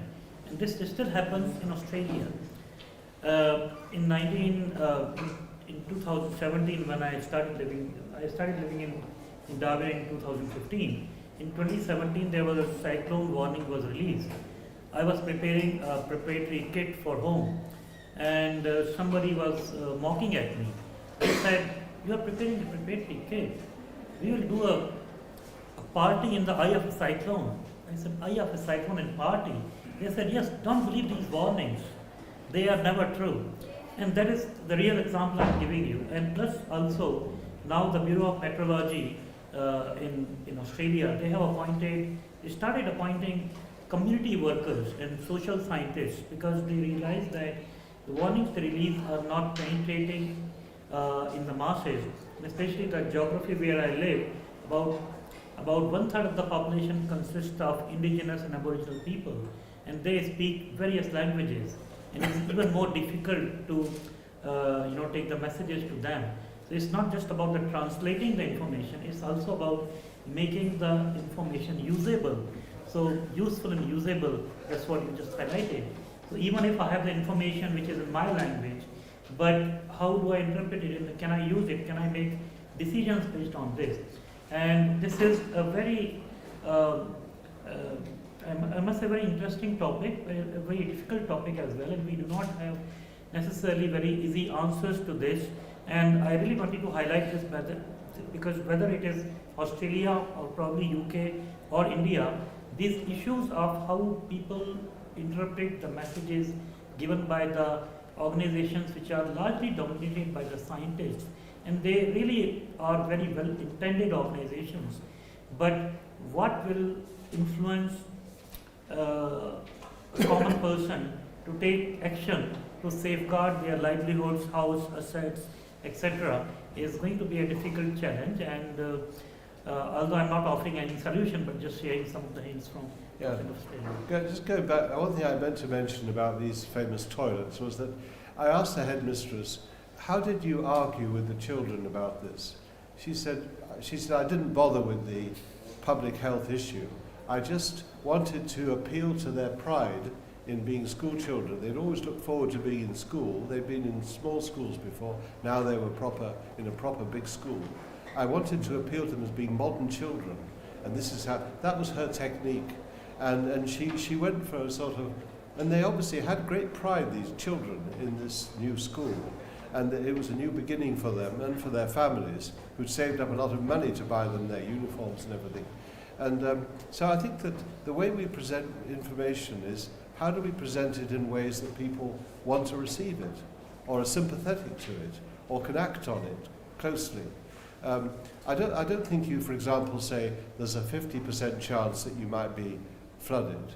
A better way would be to say there is a possibility that you'll be flooded, and we think it will be between these days and this day. Our advice to you is as follows. You must leave the area with your pets by this date, because there is a serious risk to life in this area. But here we don't think there's such a serious risk. so you can stay but move upstairs. So you've got to put it in much more specific language, I think, which people can understand and relate to their own values, relate to their own. Is that what you found? I think in a very in a very powerful way, yes, and you've articulated it really well, and it's the usability. We were not using that term, and I think there's a very clever way to say it: useful versus usable. We've been looking at how people are able to understand and turn that into actions, and unfortunately, none of the advice right now includes the action part of it. We don't say move or not move. In extreme situations, because of legal reasons. In cyclones, we do. Because they're worried. The governments are worried about. I think we've not even broken it down to that level. You know, we haven't reached that point where. I think in our own mindsets, we've always assumed that if we give a weather warning, people will act. Yeah. It's only extreme evacuations where we need to go and physically help them evacuate in cyclones that we do that. Right. Otherwise, we just assume that they will, and when we go to their side and we see that they don't. Yeah. And this piece is missing, you know, this graded response that you're at extreme risk, you're at high risk, you're at low risk. Yes. This is what you can do is completely missing from our way of works. Yeah. Sure. There's any thoughts anyone would like to add? I want to add one thing, sir. Basically, with respect to Uttarakhand, when you will stay in Dehradun and you will go to Mussoorie, everybody knows at that time the rainfall will occur or hailing will occur. But when you are working in Uttarkashi, is there any system who will inform them at that time the hailing will start or rainfall will start? So my submission is that we have to improve this type of system, or we have to design a system. Everybody should understand they are very local people and they don't know how the hailing will done, what is the hazard of this thing. Take the example of Silkiara tunnel. People enter in the tunnel and they think on Deepavali we will celebrate the Deepavali, and they will not come out from the tunnel. So I am not blaming anybody. This is a effect of nature. The tunnel will parts will come out, but we should design the aspect, or we should design a system where before entering in these type of activities, people know at that time you will come out. Otherwise, you will be plucked inside this tunnel or inside the river. There is a very low care on this, poor care on this Systems. system in Uttarakhand. Very valid. Thank you. My thought. Thank you. No, thank you for that. Yes, ma'am. You want to add? Hello. So I am Shreya Madhavan from the Council on Energy, Environment and Water. And while you are working on the last mile or first mile connectivity level of early warning systems, we were working on the very opposite end, like if early warning systems in India are available or accessible to the population itself or not. And we were focusing on floods and cyclone early warning systems in India, and we were clearly able to see a disparity. Like where India is leading in terms of cyclone early warning systems, because they have been able to make it available to everyone. That's the first part of it. Right. Like you have very clearly mentioned, in Dehradun it will rain in very different regions, but you will just get a warning based on Dehradun's meteorological forecast, which will not be accurate for the entire district of Dehradun, let's say. So this is where the factor of making flood early warning systems very regional and local plays a very big role. And what we were able to identify was that if our research says that 66% of population in India is exposed to floods, whereas only 33% of that exposed population has an availability of early warning system. So we're not able, not even able to go to the next level, like can you access information, but like you don't even have an availability of an early warning system for you. And why we wanted to look at this parity was we wanted to assess the effectiveness of early warning systems in the basis of available, accessible and effective. So once we are saying it's not available, but is there an infrastructure already existing? So now we know that the best way to transmit early warnings, like you can do mass information dissemination and you can do targeted. So mass is radios, community radios, television systems, whereas targeted ones are your mobile phones. And we feel now to penetrate your last mile or first mile connectivity, everyone has an access to a smartphone or a telephone at least. And we were able to find that 8 out of 10 people in these exposed areas had at least one family member had a telephone or a mobile system with them. So if the government will just act on the first step of installing these early warning systems at a regional level and making these warnings localized or impact based, as you were correctly calling it, will actually, the next phase is already set up. So you already have that much population that already can access that information. You just don't have the availability of the system itself. That's the first step that you have to reach.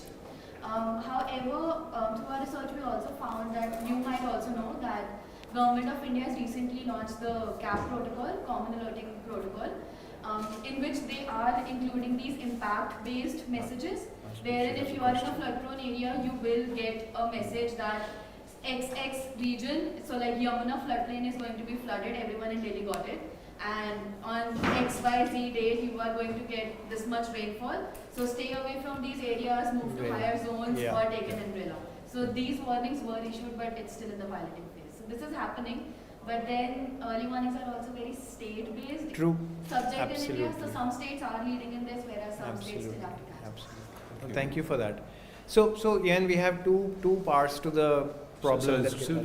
Oh yes, Dr. Siddha, please. Please. No, mine is much more from an experience from the United States about work that I had done where the state of Texas, which gets hurricanes all the time, it used to give out 250,000 maps to people saying that if you're in category 1 risk area, then you need to move category 2 and so on. But those maps were A4 size, and they would give these out assuming people would evacuate. And they would just tell on the news that you are in category 3 area, please evacuate. But people didn't know how to read those maps. And then in Florida, they used to do it by zip code. They would say zip code so-and-so numbers, all of you all evacuate. And that made sense because when you ask people to read maps, women read maps differently from men. And those small maps don't have a reference point, they don't have landmarks. So our research showed that to make it more accessible to the common man, just telling them these kinds of things, those maps are not roads, actual roads on the ground. So better to have it where they can identify by highways or they can identify by, as you're saying, where they should go and what actions they should do. And so years later, after Hurricane Katrina, actually the maps were changed to zip code based maps, which are now being used in Texas as well. So even in a country like the United States with so much of money, they made such a big mistake and then they found out that to reach the people, and it also, one of the things they do is those maps on the back side of it, it says from the kitchen what item should you take, from the bedroom what item should you take. So it gives a list of things and you stick it on your, like on your refrigerator. You can have either side, so you can get a copy. The front side will say this is where your house is, and the back side will say what you should take from each room of your house. I thought that was a very cool idea. Yeah, great. Thanks. No, that's really useful. What I'm seeing is again two parts to the problem. One is that, and people receiving the warning. I was also alarmed to get to know last week. The World Meteorological Organization says that about 50% of the people globally still do not get early warnings. And that's a very large number. At the same time, of what? Early warnings for disasters. Yeah. Right? At the same time, that's an alarming problem, but the pathway is clear. You need to do X, Y, Z. If half the people are getting warnings, the other half also need to get those warnings. The part that we probably are beginning to grapple with is something our friend Rajiv has been speaking about. He was here in the morning session. He had then to leave. Rajiv Shaw from Keio University did research in the East Japan earthquake impacted areas, earthquake and tsunami areas, Sendai coast. And I remember Rajiv very frustratedly saying that after so many years of work in Japan, which is known for drilling the message into people right from elementary school. Akhilesh has been and worked there and has had his family there. He knows this. And still, when the tsunami warning came, a very large number of people did not evacuate. They had 11 to 15 minutes on the Sendai coast. People did not evacuate. Why they didn't evacuate, right? So even if you get the warning to the entire 100% population, there's a large chunk of educated, trained, sensitive people who have the knowledge, who don't respond, and then what do? Did you have your hand up, sir? Yeah, please. Thank you very much. I am Dr. Idris Salam. I am from Rabdan Academy, Abu Dhabi. So regarding the climate information service, it's really have many dimensions. First is the hazard information. Which types of the hazards we talking about? Say drought warning one type, cyclone, hurricane warning another types, and the thunderstorm is another types. So then depend on the community and geographic locations. So regarding the climate information, we have to think about it's not a uniform world we living in. Very diverse locations and the diverse community knowledge, ability, disability of the people. So putting this in the context, I give one example from the Bangladesh coast. Regarding the cyclone, Israel, people don't know about the hurricane in the Bangladesh coast. If we say, people hear the warning signal, say for example, minimum 5 to 7 times in a year. Think in a context, people living in a rural area, they have the lots of the coastal belt of the regions where I'm talking about. Mostly poor people live there within the 3 kilometer or 4 kilometer zones. Because hurricane is most impact the 3 to 4 kilometers of the coastal zone. So people have the crops in the field, people have the livestock to take care, and people most cases doesn't have the proper road network there, some cases. So practically is if you give a warning, understanding warning, going message, I would say living in the zone, people understand this. But the fact is that the warning service, they understand risk and cognitions and the evacuations. What you give the information for evacuation? When it comes to the evacuation point, it's very complex decision, as I said, because living in that area, people, the livelihood concern and the economy don't have the savings enough. They have to work every day in the field, or fishermen have to go to the fishing in the Bay of Bengal. Evacuation decision is not that much easy for them. Because how many times, as I said, even 6-7 times they getting that much information. 5 level warning. I mean the warning signal 7 is the one people usually evacuate. So 4 to 5, 6 number signal they getting many times in a year. So now think about the evacuation involve the cost. It's not only their livelihood they have to live that is unattended. Even their livestock. 2 things. One is the agriculture from the farms. Second from the livestock income. They have to live behind that one, and also involve the evacuation for the transport cost and other facilities they need to take for days to sustain. Yeah. So that point of view also has to consider. So nowadays, that's why we're saying about the insurance policy to be implemented in the rural communities for such losses. Second thing also to give the expenses to evacuate. Because giving the information, people don't understand. Rural people, you say they less understand. I don't believe that. As you see in the plenary, they have the powerful, they have the knowledge, they have everything. But when it comes to the practicality of the decision making and evacuating, making some loss behind, and I have to go for living in a years living in a region. Every year 5-7 times you leave your houses to go to shelter center for a cyclone. It's a very complex scenario. Thank you. Yeah, okay? very true. So that is the one practical as well. So I have a question now to you regarding the cyclone hazard information to the impact information. Did you make any policy changes through you, or is it a very preliminary or primary stage of the research? Did you have any impact of these systems? Did you implement or give the message to any government? That's exactly where we are and why this is timely. It's very preliminary. We have not done it. This is what we are trying to design now. And I think as we'll now have to start moving towards winding up this session in the next 10 odd minutes. But this is where we can talk about any suggestions any of you may have, any possibilities of collaborating as we go ahead. And I speak on behalf of our UNDP colleagues who couldn't make it here today. Over the next 6 months, we are going to take this to the ground, and we are going to be running this. and we would open this invitation for collaborating, for coming, joining us, advising us on what things we can do. It's not exactly a research piece, but it's partly experimental. We are willing to try things and fail at those as long as we learn something meaningful. We do know that there's a very fuzzy zone of behavioral science that we are entering, which we don't completely understand. And when you were sharing about the US maps, ma'am, I was also reminded, very quickly I'll share, when we were trying to figure out how to get the message across, Ian, you gave this great example of the school. I came across one study, a piece of research that was done by a power grid company in Canada. And they were trying to see how to get families to reduce their power consumption, switch off unnecessary appliances and lights. So they took a district and they divided it into randomly three kinds of families, cohorts. To one set of people, along with their bill, they sent a message that by saving electricity, you will help save the earth. It's environmentally useful and meaningful.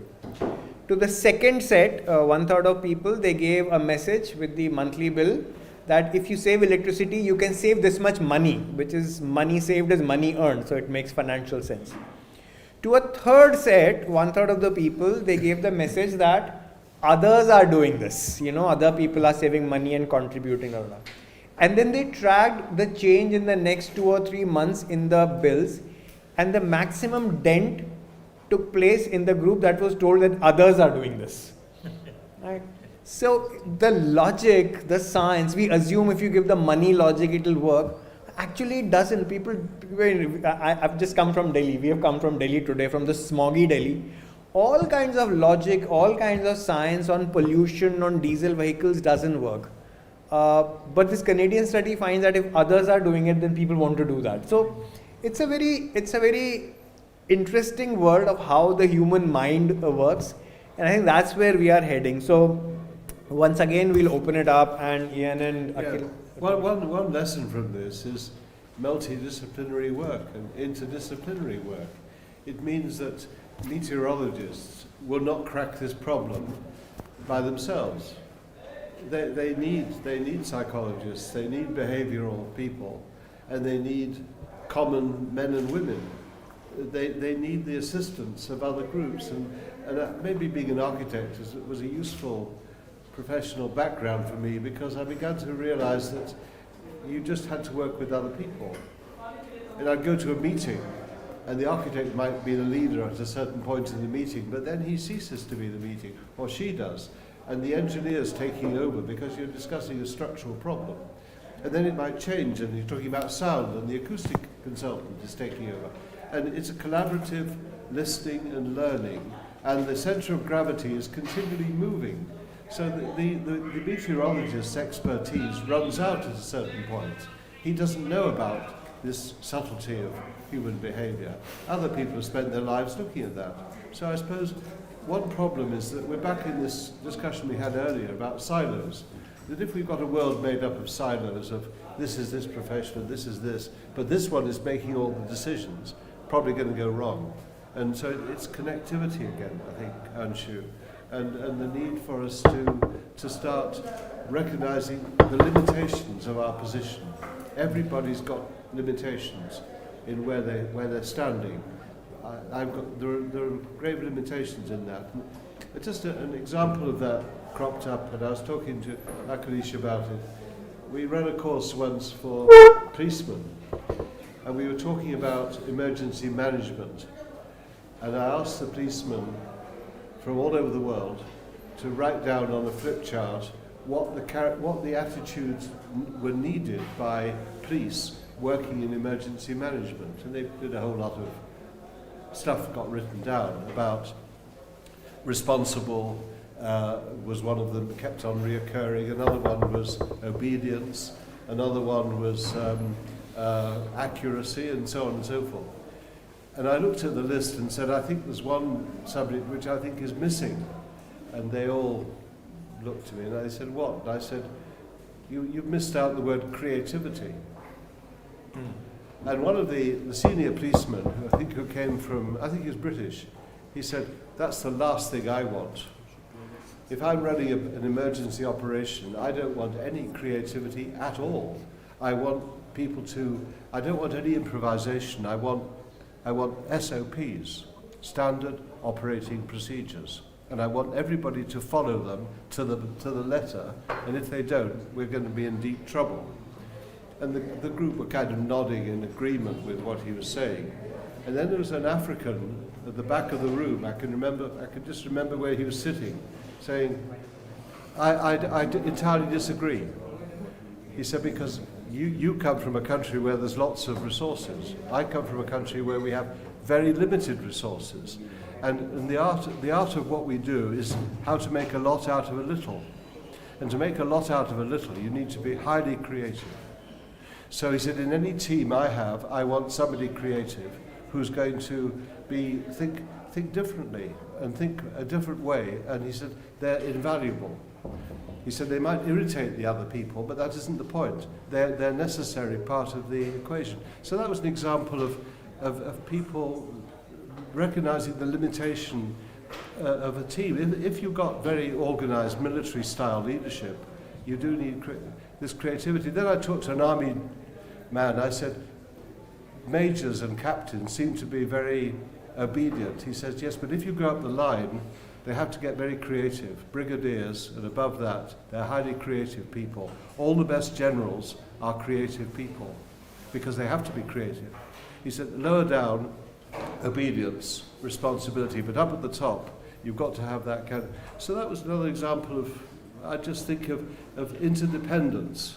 And maybe one answer to what Archie was talking about is the need for us to recognize that we need to work with other people much more closely and build structures which require us to work with other people. Don't you think that happened? You've come across this too. Indeed, it is an important observation, and thank you, Anshu, for also bringing the example of Japan. And actually, people on the coast of Tohoku got a minimum of half an hour to maximum 2-hour warning. And despite of that, the fact that we consider them as a well-aware community and the information did reach to the last mile, they failed to take action. And one of the hurdle was that they said that this kind of warning has been issued last couple of years, but nothing has happened. My town was safe. It was only 30 centimeter tsunami. It was only, it was just a little splash of water on the coastal road and things like that. And after that, they also built some, some buffer zones or some other, structures are created. And I thought it is very safe. And it takes a generation to teach something, it looks like. And when it comes to things like tsunami, it can take several generations. So if something has happened more than 40 years ago, people forget. I'm giving you an example of Cyclone Tracy in Darwin, 1974, close to 50 years. Today, not a single soul is bothered about the cyclones. They think, oh, that's easy, we can manage it. We did it well previously. So, so the false sense of safety, which is built into people, because it could be because of the better cyclone codes, it could be because of the tsunami-resistant structures, etc. How we can, break these myths that fail-safe structures doesn't exist and the warning has to be taken seriously, and that requires a lot of study about the interdisciplinary, multidisciplinary attitudes, behaviors, culture, perception, and all. Yeah. And some of those groups mistrust other groups. I mean, some of the scientific people we worked with are very suspicious of social data, highly suspicious of social workers and social data, and maybe vice versa as well, perhaps, I don't know. And so sometimes it's prejudice you're dealing with. You've encountered prejudice? Yes. That sort of thing? Yes, absolutely. How do you crack it? I don't know yet. It's a very difficult one.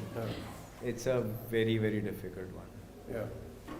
Maybe by universities getting together and forming working groups made of different departments and different students from different groups, so they're beginning to practice this kind of interdisciplinary behavior and getting respect for other people's. We've been talking about this, Jan, but I have much lesser experience than you, but I've only seen the silos get more harder. Often. They're getting concrete. They're getting concrete, concretized. Yeah, all mixed up and set permanently. Okay. Any suggestions from anyone as to Exactly. how you break down these barriers between disciplines? So we must close in the next 10 odd minutes. No, but we'll do this, exactly this. Let's open this up on any suggestions, any thoughts anyone has very quickly. Then I will request Srishti to share in a minute about where we are going with this work in the next 6 odd months, and an invitation again to you to communicate beyond today's session. And finally, I'll have one closing question that I've been sitting with for Professor Ian Davis, and we'll end with that. So let's open the floor. Any quick thoughts, any comments? We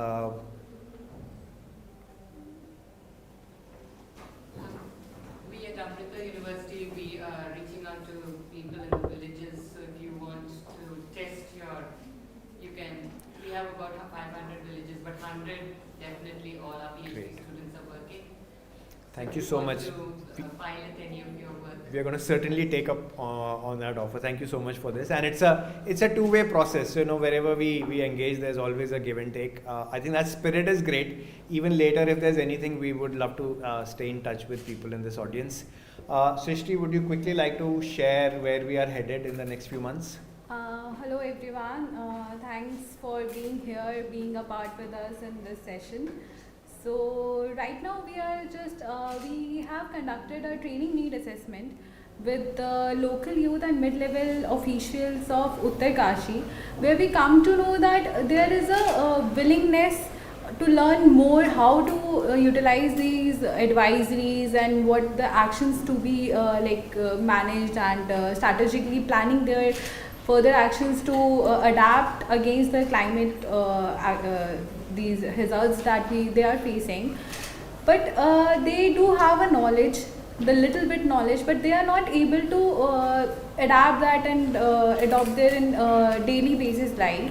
So this is how we able to know the key findings, how they what are the gaps that we should address in their existing knowledges, and accordingly we developed a training module for them. Like it's more sort of a training of a trainers, and they accordingly how the basic ones they will get to know about the climate change and what are the climate information services, what are the availabilities on ground, what they can utilize more and effectively. This is how we are going to plan. If we are going to change, or anyone can get benefited of this climate information services, and we can make a valuable change in their lives. That is our main motive in our coming phase. We are going to doing this by capacity building sessions that they are being a part of it. We are identifying, we are hoping, our vision is to develop a climate fellow cadre of young fellows that take this forward. Like it can be replicated and being to other states as well. They can address the climate change effects that they are facing in their day-to-day life. So this is our main motive, to make change in the life of the people of Uttarkashi and Sikkim. Yeah, this is what right now we are hoping, and we have the vision. Thank you, Srishti. So as you hear, it's pretty open-ended. It is ambitious. Srishti, Prakhar, Anant, and I are from STS Global. Will be around for the next 5 minutes after this. Happy to exchange numbers and stay in touch. Yes, sir. So I'm happy to offer you, in case if you want to make any key messages of your studies in terms of the warning, and you want to validate that in other geographic regions, perfect, with other concerned settings, I can help you do that. Thank you so much for that. We'll certainly take upon that offer. Thank you so much for that. The last thing, so we just jumped into this session. We didn't really introduce people on the dais and all ourselves. We would have loved to do that. It's just that we were running so late, it would have taken so much time. Let's those of us who can spend time, let's mingle a bit after this session for a few minutes. But let me tell you that Professor Ian Davis set up the first master's degree course in disaster management in the world at Cranfield many years ago. And it would be right to introduce you as the first professor of disaster management in the world, Ian? I don't know. Yeah, I think so. That's how I think of Professor Ian Davis. Ian, you've seen So it would be what, 40 odd years of the sector? 48. 48 years, almost 50 years. So you've seen disaster management evolve as a discipline and this community grow for almost 50 years. Based on the trend that you've seen, if we were to ask you a question which is partly in the fiction world, where do you think we will go in the next 50 years? What can we hope for our children? What would you bet on? Where do you see this discipline go in the future? I've never been asked that, ever. But there's not a question you can't answer. I think we go and have a meal. Maybe just to start with, when I got involved in 1972, 71, it was a very small business. DRR was not talked about. Well, it wasn't. It was talked about in different ways. I mean, for example, as a practicing architect, we did DRR every day. We designed buildings to resist wind. We designed buildings to resist fire, extra staircases, all sorts of fire-resistant doors. You know, we architects think disasters. It's part of their training. So there's nothing new about that to me. DRR was simply an extension of what we did. But the community was very, very small of people involved in DRR. There were plenty of relief officials dealing with disaster relief. But there were certain professions that DRR was their job. Earthquake engineers. There are an enormous number of people who have been to earthquake engineers conferences. One in Vancouver, there were 8,000 people there. 700 came from Japan to that meeting, 700. These are, and that profession, earthquake engineering, is a huge branch of engineering. That is all they do. They design buildings to resist earthquakes and they retrofit existing buildings. So, and you could argue that a lot of the medical professions are DRR people.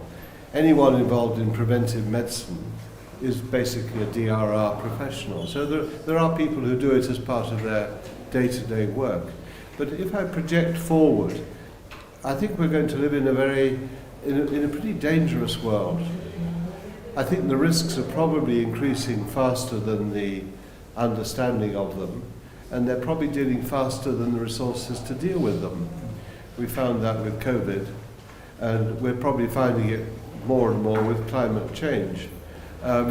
So there's going to have to be, it's a pretty dangerous world for people. I think we're going to have to spend a lot more time and effort in helping children understand risks and helping them as they go on through their student years, understanding a bit more about risk and how it relates to their families and their behavior and so on, right up the whole ladder.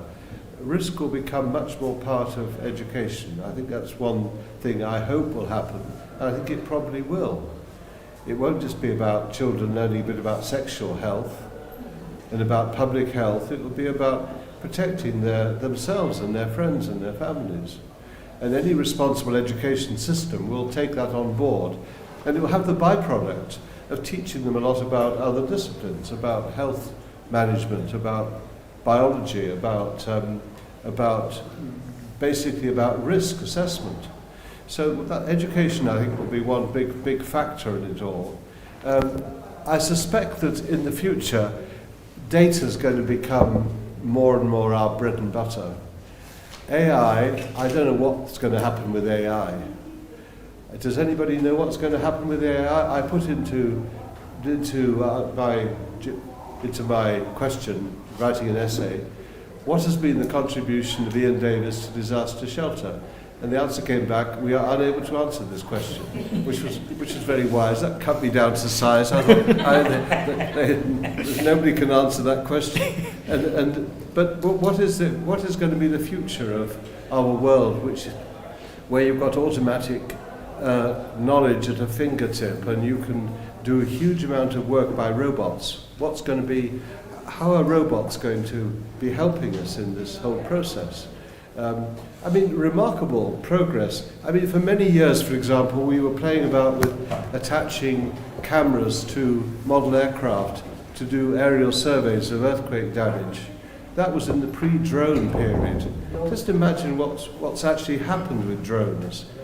In Christchurch, New Zealand, there's a cathedral which is at risk of collapse They're flying drones through the broken windows inside the building, surveying the whole structure, and the analysis of this, which nobody dared get inside because it was imminently going to fall down. But you can send a drone in, it doesn't matter, that gets smashed up.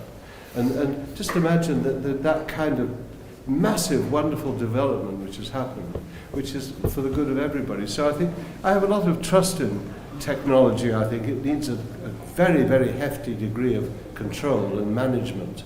And I hope that we don't let the techno people take over.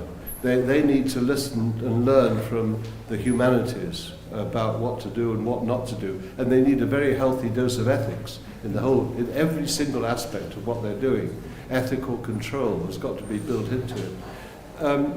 I think in the future world, there will be some big benefits happening.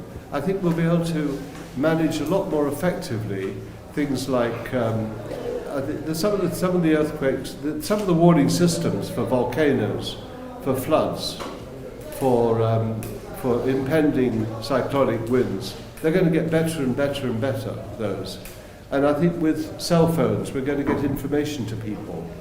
One of my extraordinary results was to go to Haiti after the earthquake and to find out that 97% of all Haitians had mobile phones, cell phones. 98%.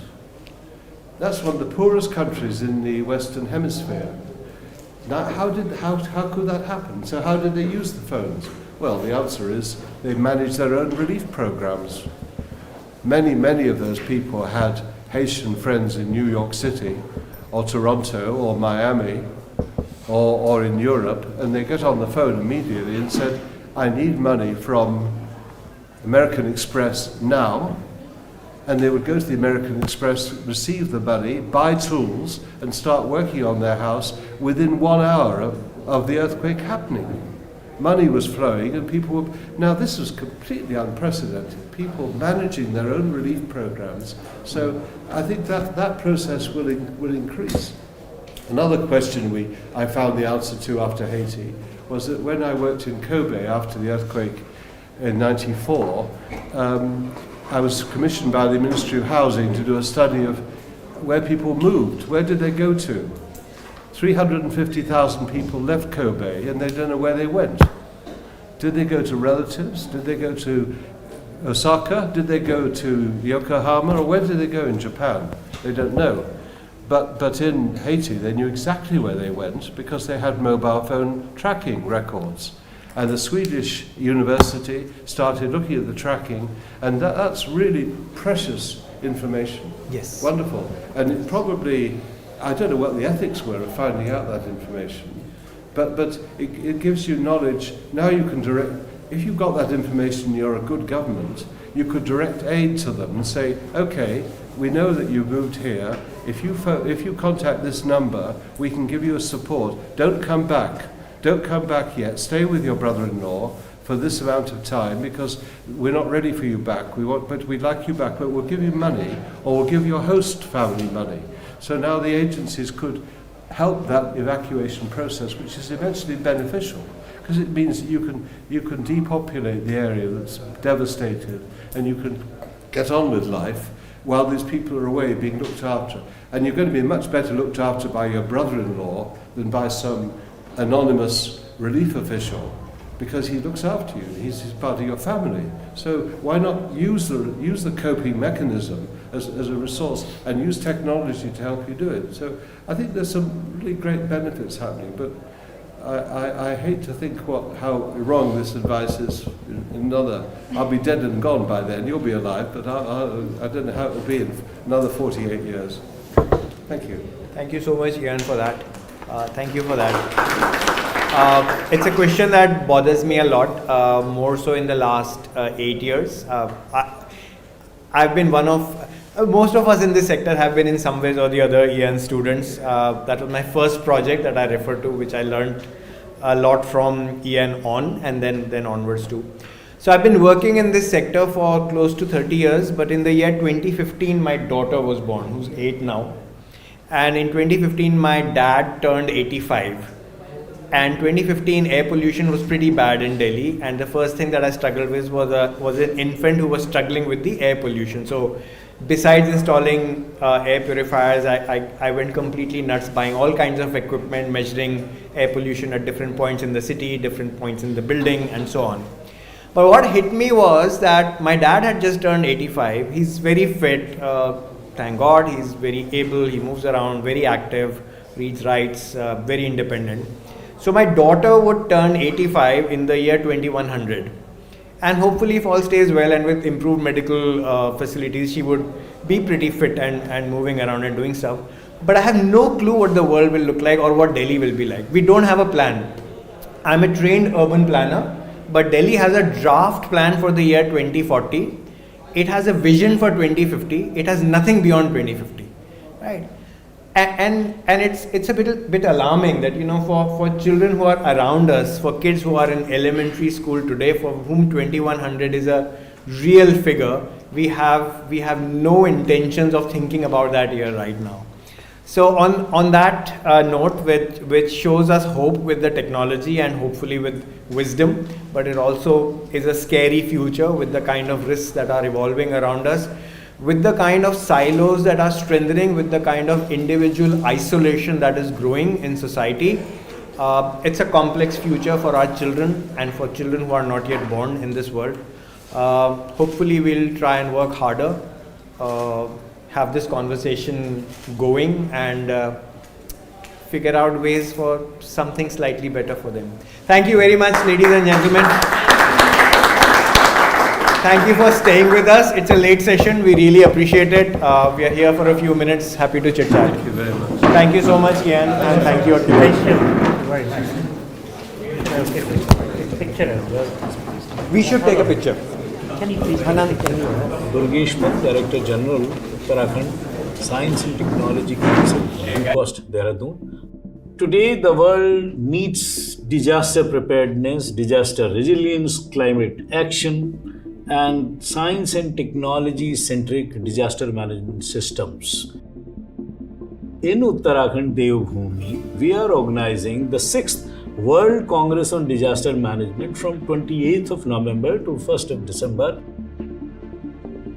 This 6th World Congress will have people from across the world, those who are practitioners, those who are researchers, those who are scientists, those who are stakeholders, those who are working in different domains of disaster management. So they will all come over. This is going to be one single platform where everybody will deliberate, where everyone will come together and put forward a comprehensive viewpoint with regard to disaster management, its resilience and action plan too.